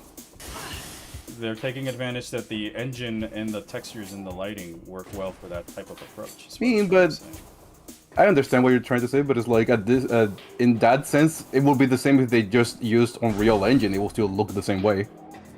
Yeah, but The only difference is now they're using the Unreal Engine to make sure that it looks the way like Resident Evil does. Precisely. Which is what I was Like if trying it to say. wasn't RE Engine, it would be Unreal or Unity. Yeah, and the problem, and I'd be complaining the same, that it's just being overused in all of their games. Like it just makes people fall into a safety net because they got this art style that already works great in the Resident Evils, and they have the engine where it works great. It's been figured out that not many games and teams are motivated to maybe try to push it to the limits. Also, Mewtwo's asking if you're gonna stream after this. Yes. They should just make a DMC engine next. Actually, given how many crazy particles and stuff they could do with Dante. I'd be down for that. No, not even gonna lie. But yeah, the new Monster Hunter Stories is also running on the Resident Evil engine. That's completely different than everything else. I just wish that more games followed suit like that. The only game I think Capcom should put their remake focus is in Code Veronica, not because of clear bias or anything. Well, I have a Jill bias, so they'll probably just make, I don't know, Revelations. That's the only other Jill game that hasn't been remade yet, aside from the first one. Mega Man 11 and the new upcoming Mega Man are both made on the RE engine. Oh.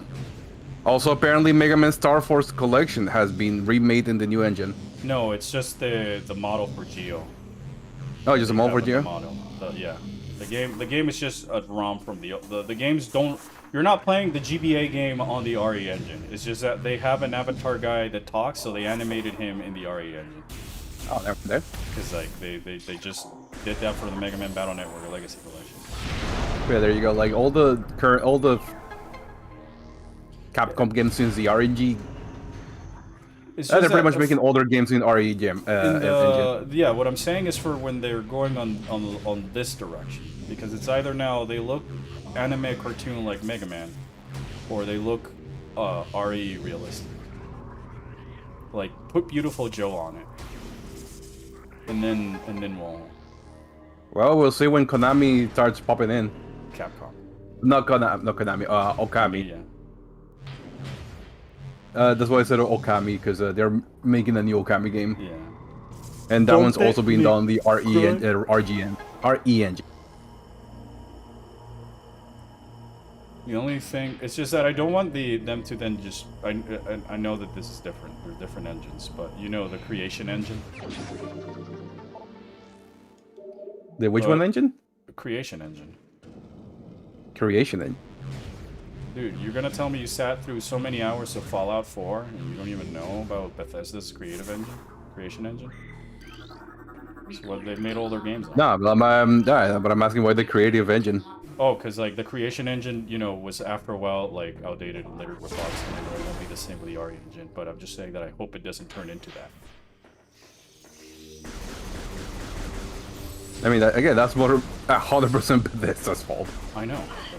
That was my point. Because they don't pay their artists and they just do whatever they have at hand. Oh no, Chozo Ghost. The fact that only Raccoon City survivors they picked was Mr. Marketable guy is my who? By the way, does Capcom really focus only on Mega Man 2 when they do Mega Man content nowadays? Mostly in crossovers. I don't know. Like at this point, I'm more excited. I'm definitely way more excited that I have Gravity Circuit than Mega Man 12 or whatever it's going to be called. I'll still buy it. I'll still enjoy it probably. I really liked 11.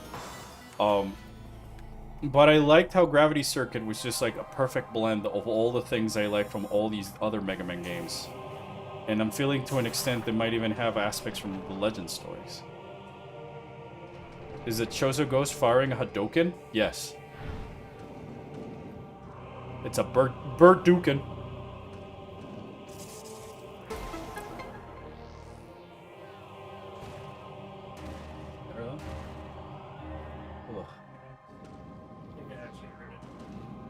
But I mean, you seem fine for now.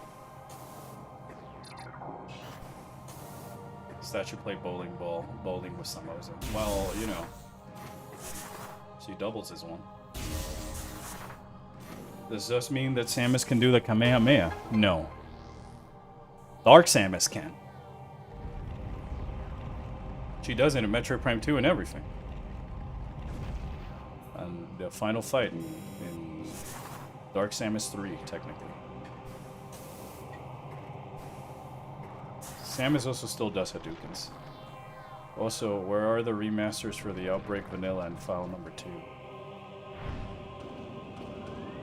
Why not just make more Resident Evils instead? Wait, there are any Choso related things in Prime 3 excluding Samus? Dusty, Elysia. All of Skytown is a Choso settlement. That's the oldest known Choso settlement in the Metroid aspects. Thank my beloved. Hi, Pon. So they made the lore of Skytown, the TLDR, is that the Chozos were there studying space for other planets to inhabit. That's also how they learned about phase. And so they created the Elysians, which are the robots and the Steam Lords that you see on Skytown, to just keep intact the facilities while they went on to other planets. And the Elysians achieved a sort of sentient spiritual level just like the Chozos. And they were even able to witness the fall of Talon 4 and the destruction of all the Chozos that created them through those dreams, before the Phazon crashed on their planet and started corrupting them.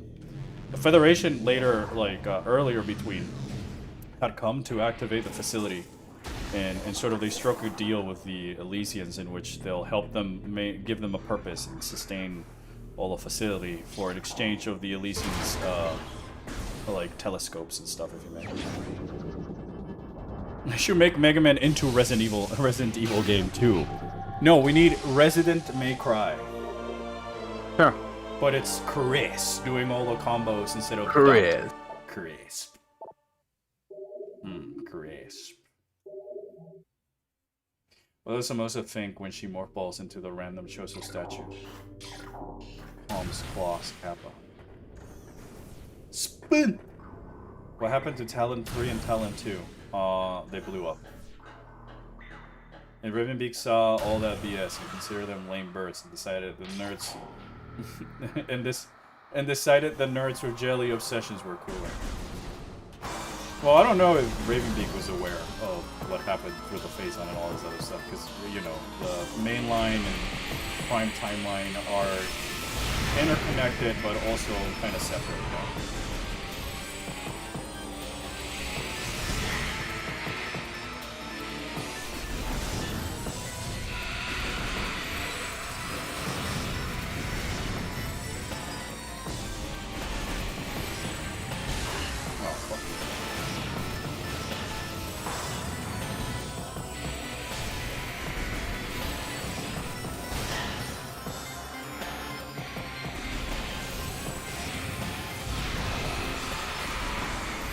They still die faster than Grievous and Sidebots.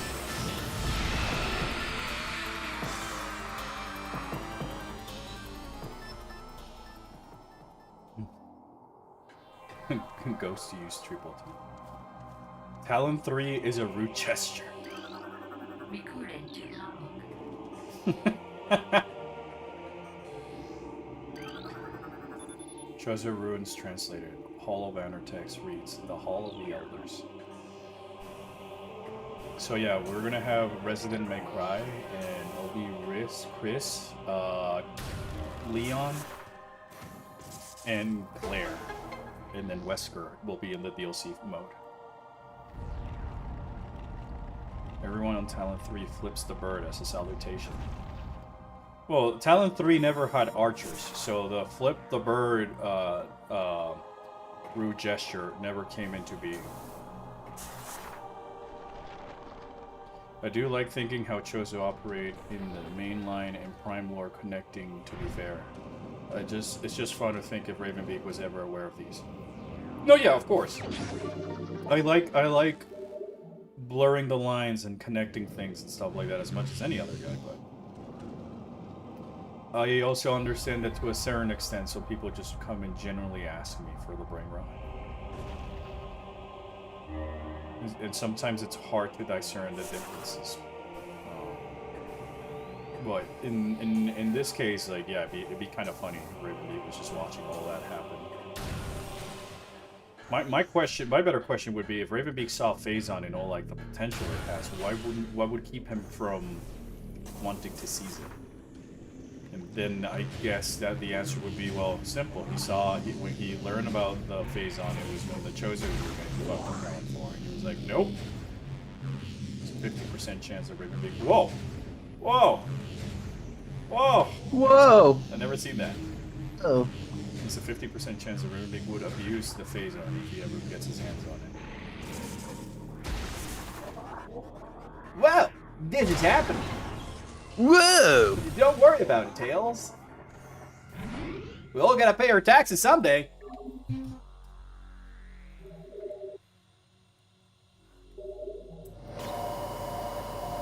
We gotta go find the chosen artifacts or enter the computer room. I don't know what else Vector says. I never really played a. Now that I'm thinking about it, I never really played a game aside from Sonic Forces that had Vector voiced. Team Chaotic has always been like a mystery to me. Something so foreign and alien. I did not play Sonic Heroes growing up.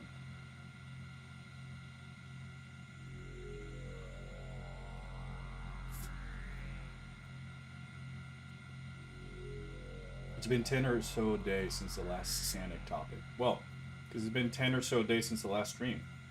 Oh, it started raining. How blessed. Oh, hooray. Oh, hooray! About that. Hold up a minute.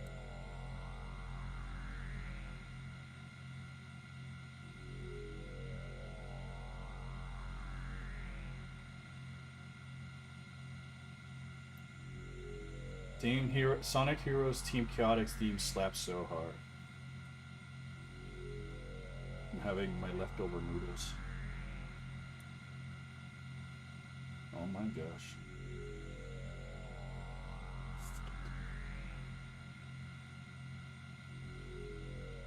Chat, let's hear the latest Sonic fanfics you have. Please no.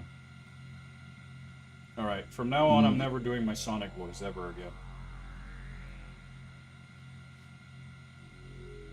Wow! I'm so annoying!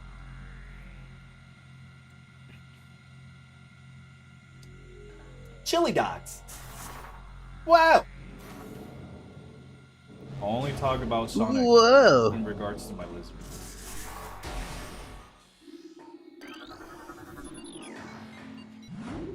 Oh, it's weird how, technically speaking, multiple people died in Sonic Adventure 1 because of Perfect Chaos. It's weird how, technically speaking, multiple people died in Sonic Adventure 2 because of the moon getting cracked in half. Yeah. That's a lot of islands gone. You need Super Kamiguru to become Super Saiyan. Yeah, I need his blessing.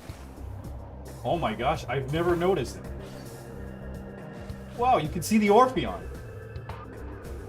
Whoa! You can see the Orpheon. Whoa! Wow, that's cool.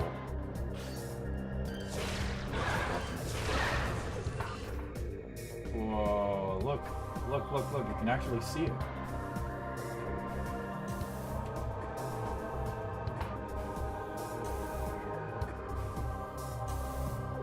It's funny to think about how many animals died because Sonic went to change the timeline in Sonic Adventure. In Sonic CD.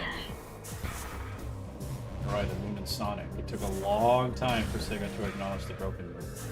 They didn't have to, they would just have to say like, oh, different game, man. Different continuity. Oh, okay.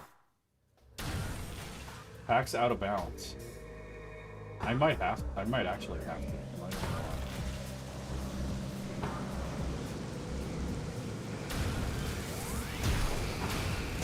I'll go after the server. Probably Franklin or Siriakus, who are very big on the fine tank, know more about it.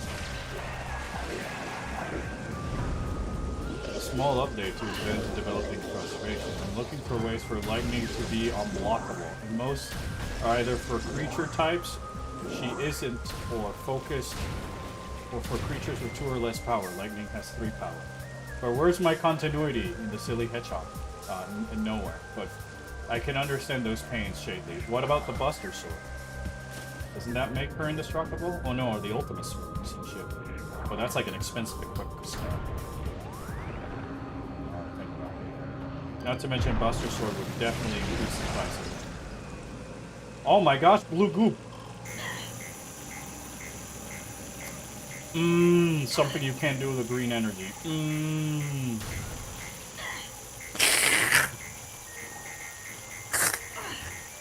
Sorry, I stole all the Phazon. No, there's none for Pawn. No Phazon. I drank it all.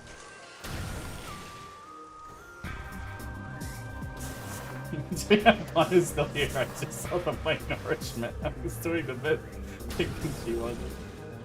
Oh, I love the blue goop. Me too, dude. Me too.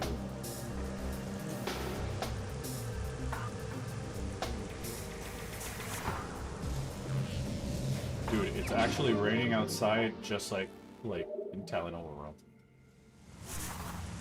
It looks. This is how it looks outside my room, minus the waterfalls. But there isn't.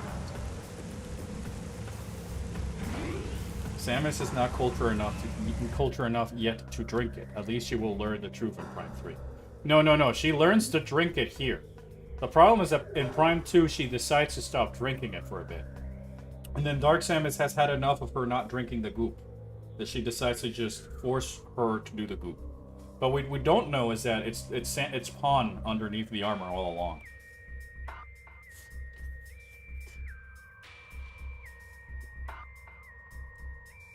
Green energy? No. Out of this house. Out of this house with that green energy, man. I won't tolerate something that doesn't even have a name.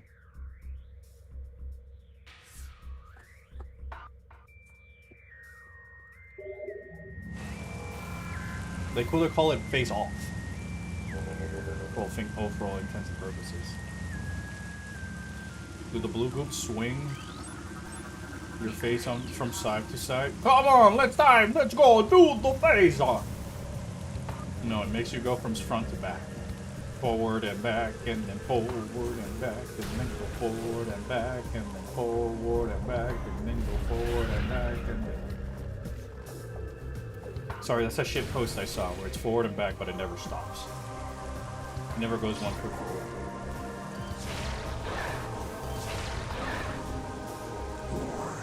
Wait, how long...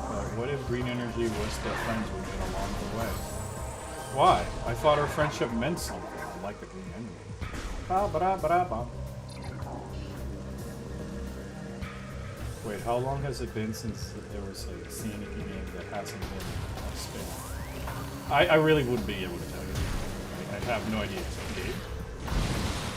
You know more about Sonic What? than I do. Slightly. Good What was the question. last Sonic game that they made that wasn't like a spin-off or part of some new continuity? Frontiers? Because I think in that game they do like mention like the other games, right? A game remember that from the wasn't, setup or of that the I Running was? Soda video. So basically, a game that wasn't a spin-off. So Yeah. far, a lot of the previous games were just continuance. Even Shadow Generations was like something that mentions even the shit from before. Yeah, but Generations itself is not a continuation of the other events. Oh, I guess. No, I I guess would because really it be able to happened.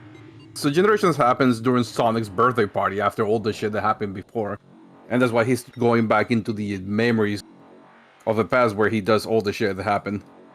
Even fucking I can honestly not think of spin-off game or continuity, because a lot of the current games either touch or mentions things of the past. Hmm. I'm gonna say, I guess, Sonic Crossworld Racing. Will you even count that? That will be the only game that is like a spin-off. What about Boom? Or well, but Sonic Boom is really, really old. And but I it's thought after, questions like that came Racing after right? Generations. No, but I mean Shadow X Sonic Generations. Yeah, but I'm saying like Sonic Boom is a spin-off, right? Yeah, it's a spin-off. And Forces? No, Force is not a spin-off. You don't understand. Sega realized that people wanted continuity and made everything quote canon. Yeah, I guess. It's the same thing with Metroid. The same thing with any other company game. Glauca. Green Energy's Energia Glauca. Isn't that like just the name of a plant though? It's still as uncreative as Green Energy.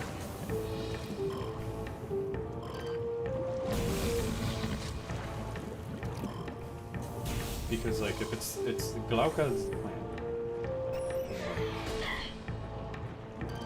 Sure, maybe the crystals looked like the formation of the plant and stuff like that. I could understand the name behind it, or some of the properties that the plant might have. They just use like, okay, no lo podemos llamar energía verde porque sería demasiado. Alright, let's see, hope the next, or chat, I'm not, no more Sonic, please. Focus too much on past things. But Sonic Forces is my favorite. Look, if Sonic Movie 4 is actually Sonic Forces, right? If you have Infinite in the movie and they call it Sonic Forces, I'll go watch it. Fuck it, I'll go watch it in the cinema and then I'll watch it on Stream of Game. But only if Sonic the Movie 4 is based around Sonic Forces and it's called Sonic Forces. Even if the community calls it like that.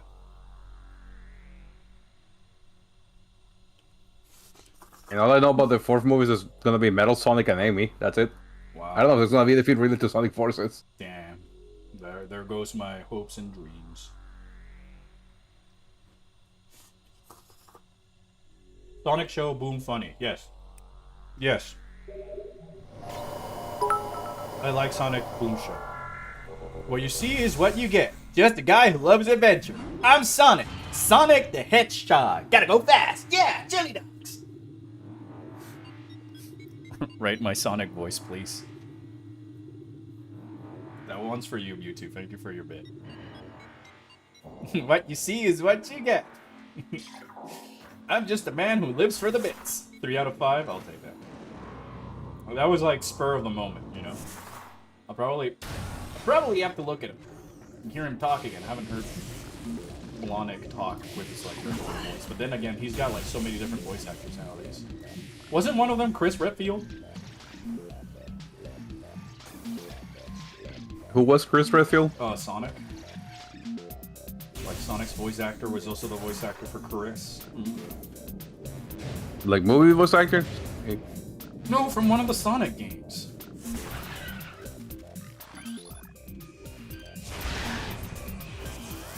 I mean, is Roger Craig Smith for like most Sonic games? So yeah, then it's Chris. Because Roger Craig Smith also voices Chris Redfield. Well, there you go. Chris. I'll never be over the fact that HB in Xenoblade X is also Albert Wesker. And now I cannot like unsee HB talking about his morning routine in the Wesker voice, even though he's also Pop. I mean, this, Roger Craig Smith also did Ezio. So there you go. Sonic is a little Italian man. Yeah, but I don't like Ezio as much as I like Yeah, no one likes it. A lot of people don't like Ezio. I used to like Ezio, but then they made sequels to Ezio. Yeah, I think 3 games were one too many games. Yeah, they should like and all that. Like I liked SS in Creed 2 when it came out, and I really liked the outfit and all this other stuff. And then it went all this other thing, but I still much prefer Altair than that. I don't know anything else outside of that, because that's when I stopped playing. I stopped playing after Black Flag. I heard some people say good things about it, but then I saw how the game starts with all those trailing missions, and I just could not. Yeah, no, Black Flag is considered to be like the better of the Assassin's Creed games, even up to date. That's kind of sad, but only sad because of how many Assassin's Creed games came out after it. You know? It's because they kind of like, you know how the game was all about this guy and the future, and they're using the memories of the past to find like a relic. Yeah. Well, that's thrown out of the window. Oh. Just like Metroid Prime 4 throwing out of the window the Silex having Metroid's plot that they hyped this up in Federation Force when Metroid 30th Anniversary was out and they didn't do anything aside from canceling AM2R. Oh, a bit I have for the video is Buzz Lightyear going, all those years of academy training wasted. I like the genetic memory plotline. No, yeah, that was the main reason I liked Assassin's Creed. I'm not even gonna lie. It was the memory, like, like Altair is your predecessor and whatever. You gotta go back and live the life of them and the conspiracy, umbrella-like conspiracy theories going behind all that other stuff. The only reason I mentioned Black Flag is because, like, I stopped playing at 3. And then I checked 4, because I was still in college, so there was, like, a lot of people who were playing that game and what have you. But then I graduated, and then Assassin's Creed became a bit more fast. Even though I still, like, did cosplays and stuff for Halloween as Ezio, just because it was easy to just make a cheap-looking one. My favorite part of this game.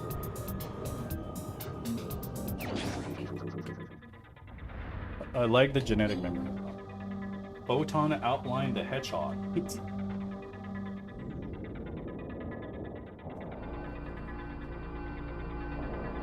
I should look up Albert the Hedgehog to see what I want.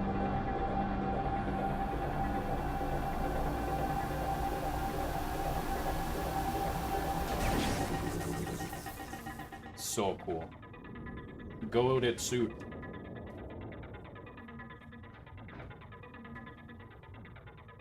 What if it was purple? Yeah, I mean, Samosa's got a T-pose on that hat there, Silux.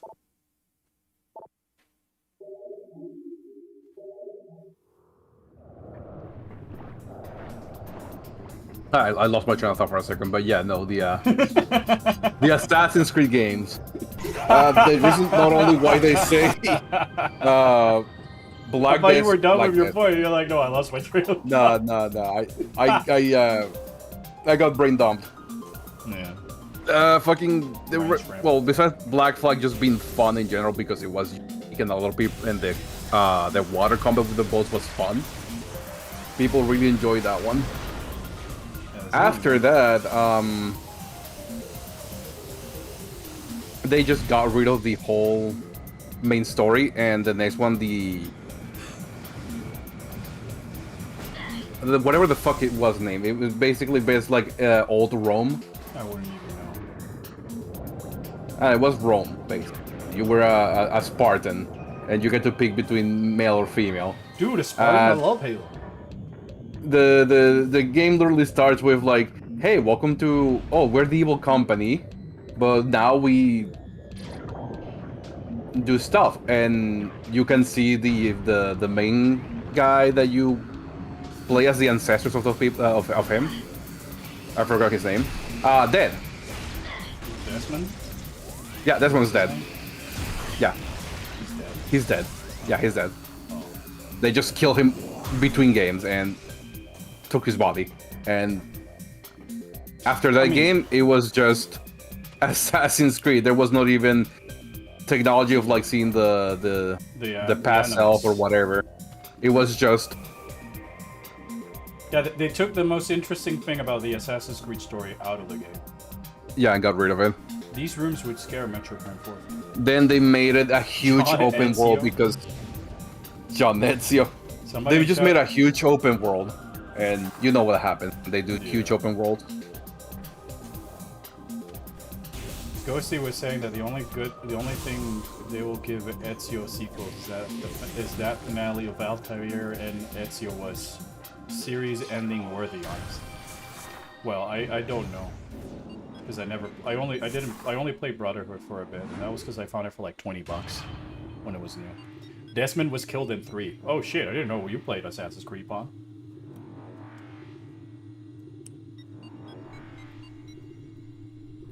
The generic memory from Assassin's Creed was an inspiration I took for one of my characters. They used to learn ancient techniques from their genetic ancestors to complete the trials. Why not grab it from like Zelda and the Twilight Princess and the Ghost guy? Okay, I gotta go. It's my turn to make dinner. Bye bye. See ya, Phantom. Have fun making dinner. I would ask what you're gonna make, but I'm assuming probably. You should at least watch the ending of Revelations. It's cool. I mean, maybe. I'm just like... I like quesadillas. Ooh, que rico. I love a good quesadilla. Yeah, stop that tweet. Just like me, I just really never really got past the opening of Assassin's Creed. Like the opening seconds. I felt the burnout, and I was like, it's the same song and dance. And for several reasons. No, yeah, I say. Open up.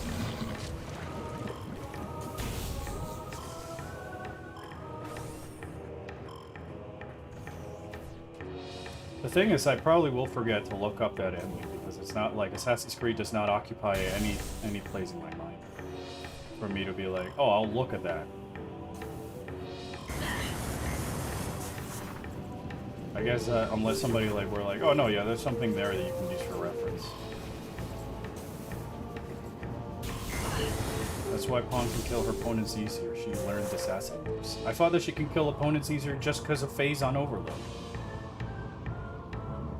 It's a blue borb. I like blue.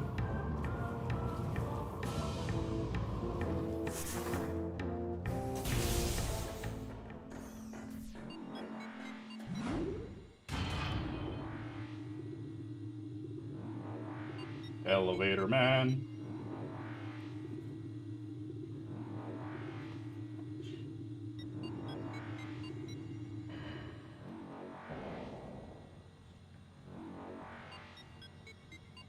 Lizard.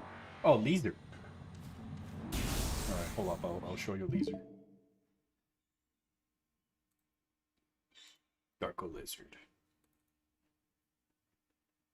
Fair, especially with what AC Assassin's Creed became. It's more of just a FIFA-like franchise. I felt like that was, you know, Ubisoft's objective all along for a while. So that's kind of also why I gravitated away from it. Damn it, I'm too fixated on Scenic. I'm gonna start thinking about another thing. Lizard!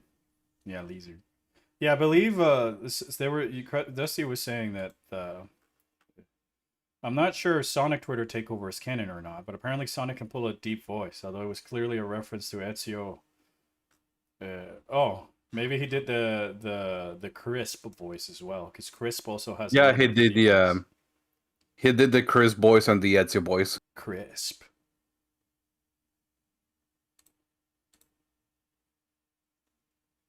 You got Mlems on your phone?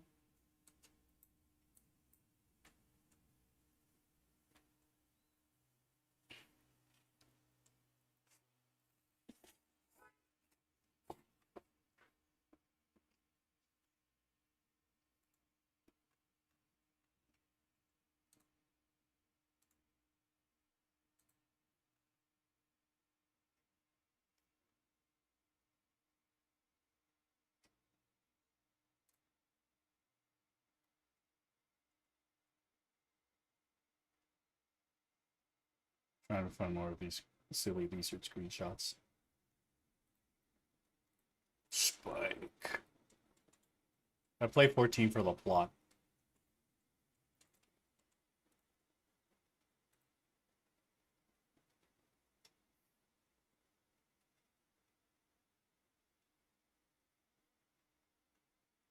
Oh, I know Brian is still here. I play 14 for the plot. Memberberry! Why does he look disappointed? Why do you play the critically acclaimed MMORPG and find out? I'm just making this.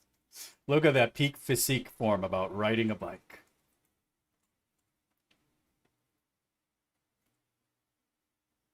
He's disappointed because they won't let him in the case. He lives to solve a case.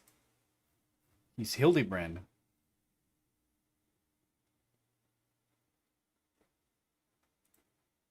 He also has got his dad, Godberg, who's the strongest being in the universe. We see here in this picture of Lizard. I can't read the rest because this window is on over it. This picture of Lizard had a spin of the spice-like substance called pepper to enhance the capabilities to savor. Humband Albo Dorfion in Recollection Season 3. Samus rides the bike like that in Prime 4. It would have sold over $1 Siluxion. Oh my gosh. You can hear the disappointed Albert's voice when he reads our Sonic post and doesn't want to speak of it. No, I'm just gonna ignore them from now on. Same with Mario. And Pokemon.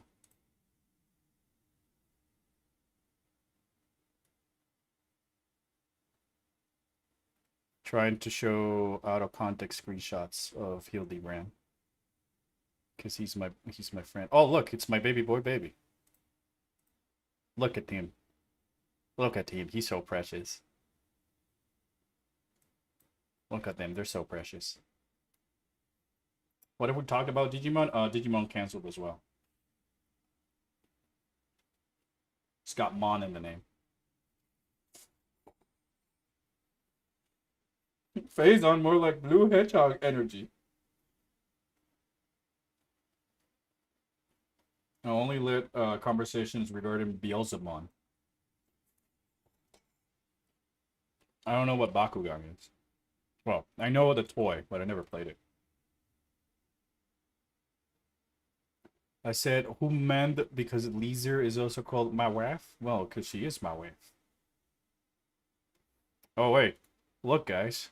Meet Bitronibus. This is Bitronibus.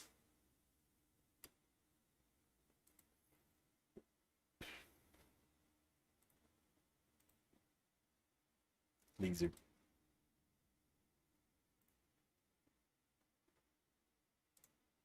Laser. Alright.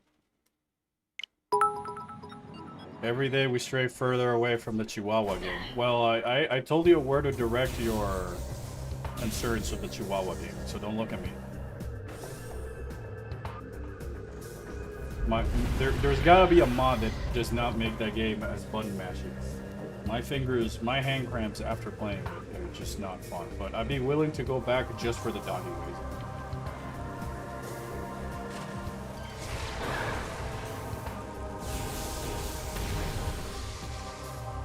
Makes me think of the shark dude from Naruto. Shark dude from Naruto. Oh, the motherfucker from like really early on. The guy that had like a super giant sword. Zabuza? Zabuza. He was shark? Oh no, not Zabuza. The guy that came in after Tachi. Ugh. No. I left Naruto when Bruce Lee decided to drop the weights and fight Sandman. And then, you never saw him. And then that arc kept taking forever on Toonami back in high school to come out, and then I just lost interest.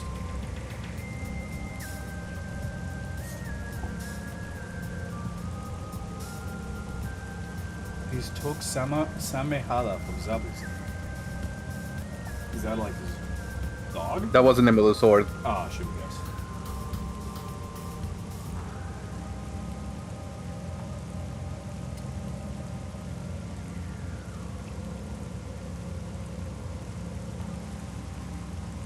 Naruto's first turning act did indeed drag on. Yeah, that shonen usually don't really grip me. Like I've never been able to sit through a shonen all the way through and either feel like I watched it because I liked it or that it was worth it and stuff like that. So like that tournament arc really just killed the momentum for the show for me, especially because like it was around the time I discovered other animes like Death Note, Gurren Lagann, what have you, and I was just more obsessed with those. And, you know, Naruto fight episode number 4. I also not like its tournament arc. I just think that tournament arcs is where a lot of shows go to die, unless they make it the focus, in that way they're actually playing a role with why there's a tournament.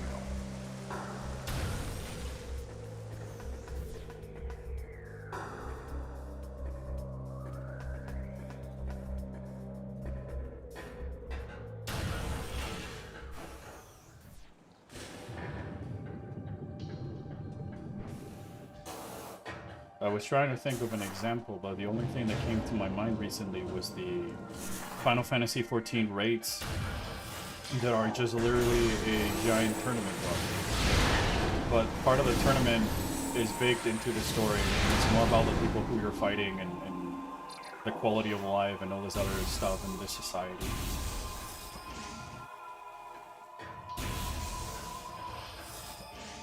Oh look, you literally didn't do anything in the exam, but it's fine because you got hard or whatever. Yeah. Like, I liked Naruto more when he was like framed as the guy that no one would believe in and stuff like that. I think that part of the problem I had with Naruto just watching is that I didn't really care much for him, Sakura, or Sasuke. So I didn't really have a character to latch onto. I was more like interested in the world, I guess. Rock Lee versus Asura from Asura's Wrath. Yeah, I don't see how Rock Lee wins that. Not even Oni from Street Fighter V. Tell me this guy. I also didn't like that everybody in Naruto had like a different gimmick power of sorts, and it wasn't like something straightforward. It was like, alright, you had the Sharingan, and then the Sharingan had like 20 different stages and all this other stuff. Cool. But then you have these other brother and sister with also another eye power, and then this other guy with another eye power, and this other guy with a different eye power. I don't know. And because the eye never really plays a part into the story, like window to the soul or anything like that, I didn't feel quite engaged, aside from like, it looks cool. What I didn't like how Naruto being lonely felt less like an actual character point with flashbacks to feel sad. I wasn't too bothered by that because it's like the context of what happens before that shaped the current Naruto that we have at the show. And I don't feel like you need to necessarily show him like that, but I do understand what you mean. And in a way, I do also agree with it. It's making a voice actor reference. Ah, should guess. Bro, you're gonna love watching Bort. Bort? There was Hinata and her brother in the same tourney arc. Oh, those were the characters. I really just only remember Zabuza, Kakashi, because he was my favorite. Naruto, Sasuke, and Sakura. Heard from word of mouth that the studio ruined Sakura. Why am I not surprised? I mean, I don't even want to imagine how they ruined her. Let me guess, he actually gets together with Sasuke.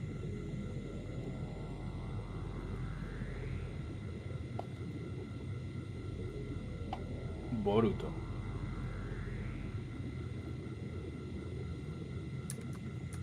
I'm looking it up, Boruto.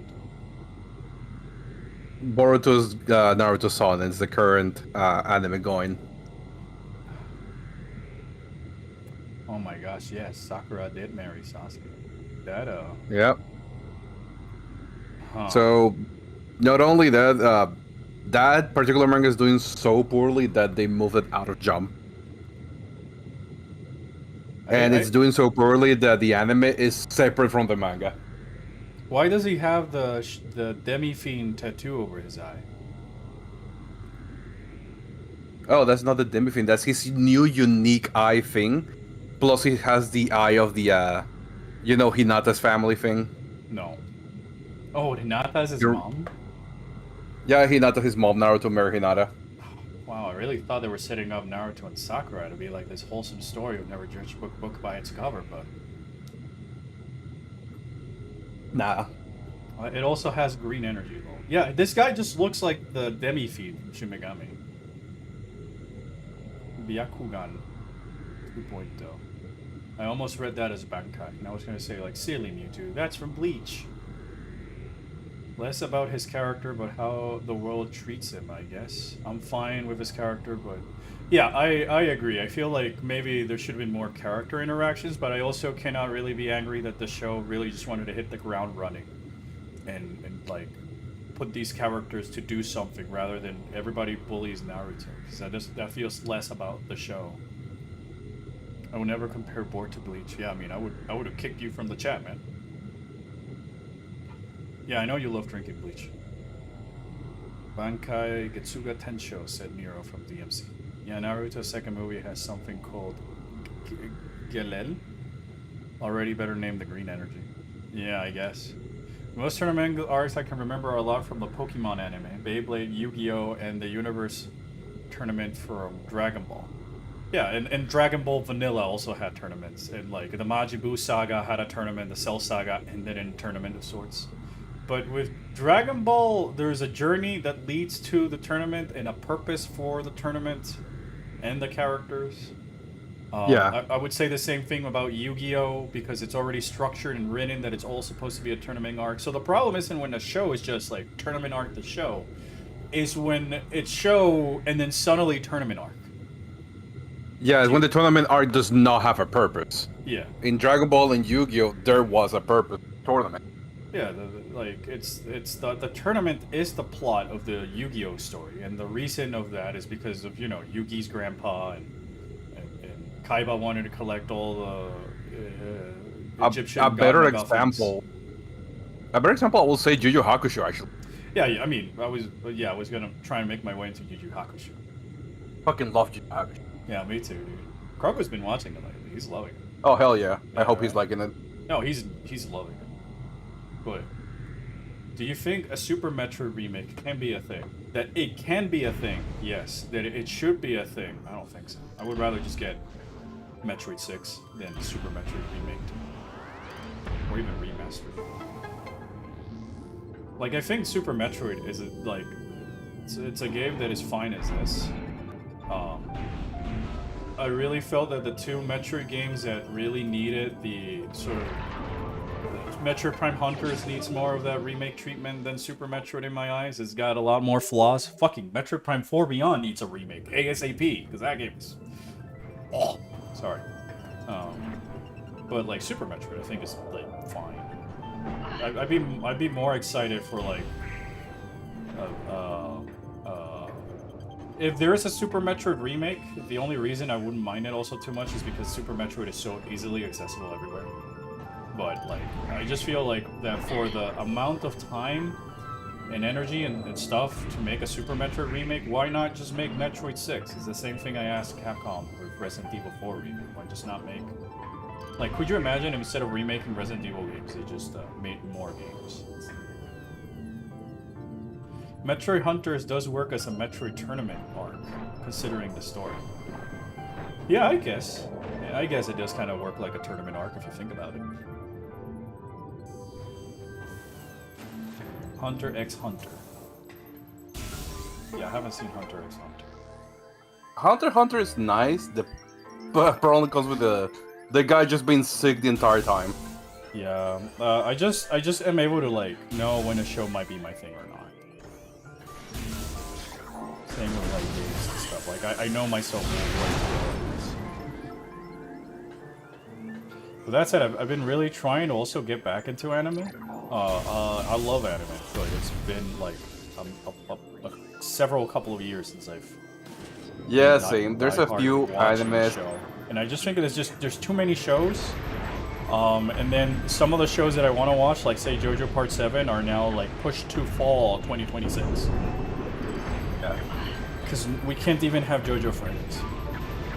I started watching My Hero Academia this tournament.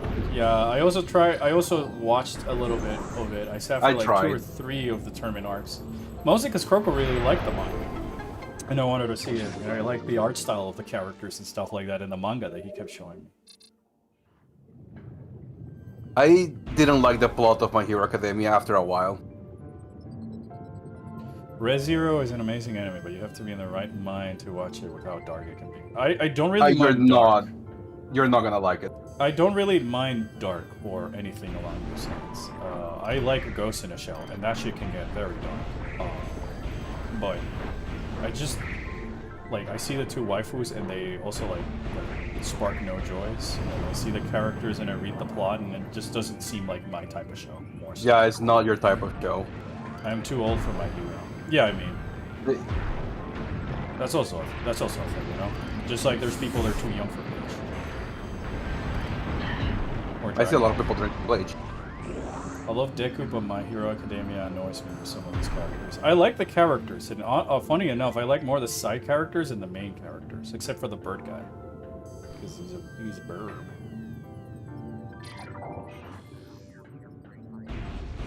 Wait, let me see if I can do this room without the thermal visor again, like I had to do in that randomizer that one time.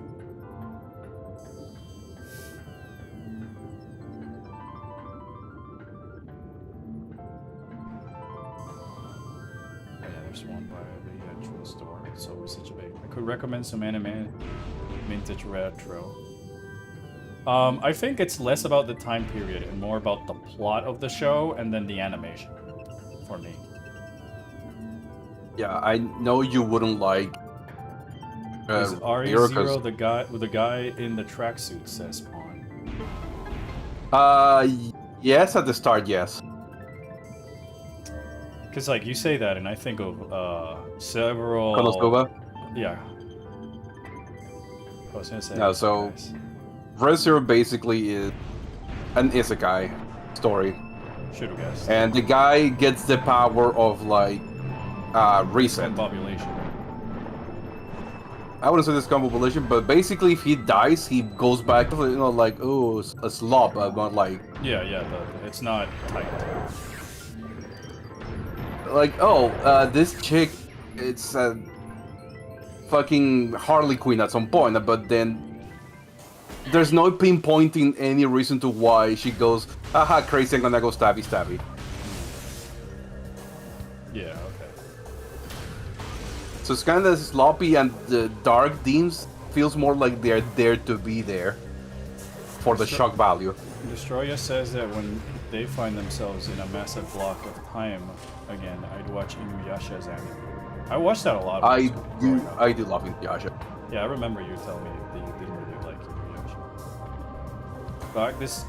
Back to discussion could have been turn on.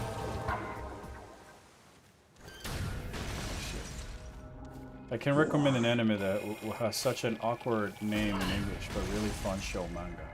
Sure, I mean, I'm always down to at least like look up the trailer and stuff to just gauge if it's my type of show or not. All right. I'm gonna eat all of this before Kong gets here.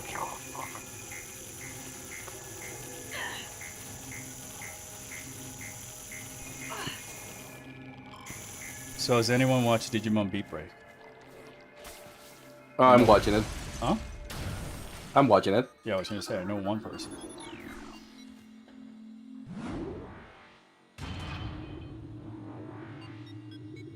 I already ate all the phase one.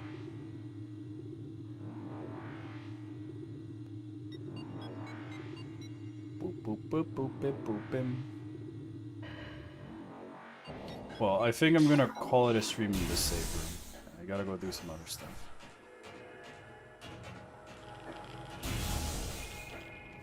But I'll be back sometime this week. Toilet Bound Hanakoku. Because there's a Japanese horror tale. If I read the manga of that one. I also got bored of it. It's a really after a neat bit. ghost story.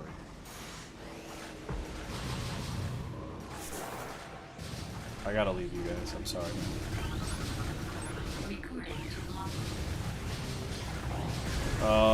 Next stream, probably any of these coming days. I'm probably gonna do it Thursday because I might have more time to stream.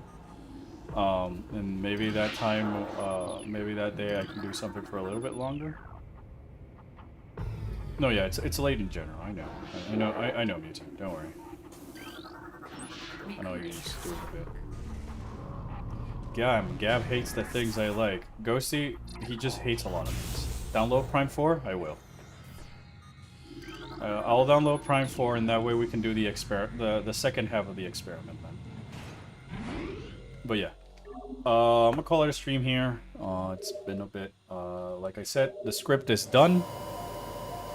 It's 42 pages. I sent it to my friend Netweight. Hopefully he has some time to read it. If anyone would be interested in, I guess, supplying some thoughts about the video, feel free to let me know. But like, it's 42 pages, so darn.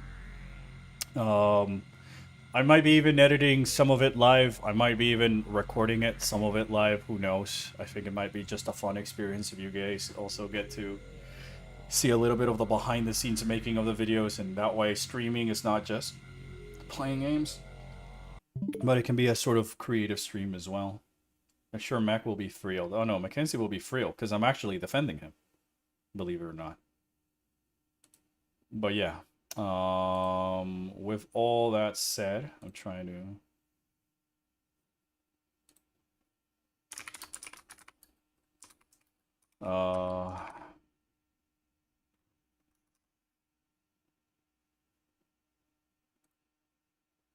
I forgot. No, you're gonna rate me? Huh? Are you gonna rate me? Are you streaming? Yeah. Oh, okay, sweet. Yeah, no, I'll rate you. I just was trying to think of other announcements, but like the main objective of sorts, I already read it and re-edited the script 3 or 4 times.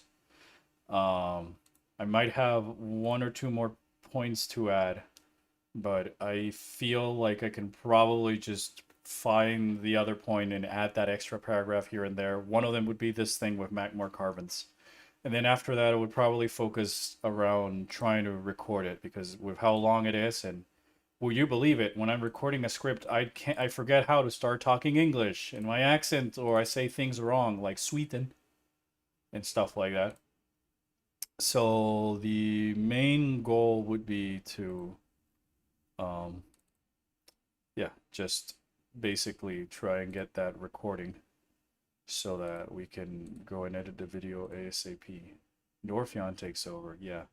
There is a Kamen Rider reference or 2 in it. Those are actually planned in the script because they're segues to Samus's animation and me talking about the bike. So, you know, Kamen Rider makes sense to throw in there just because I wanted to use that as an example with the, you know, body language and other things that Kamen Rider does to portray their characters. So, see.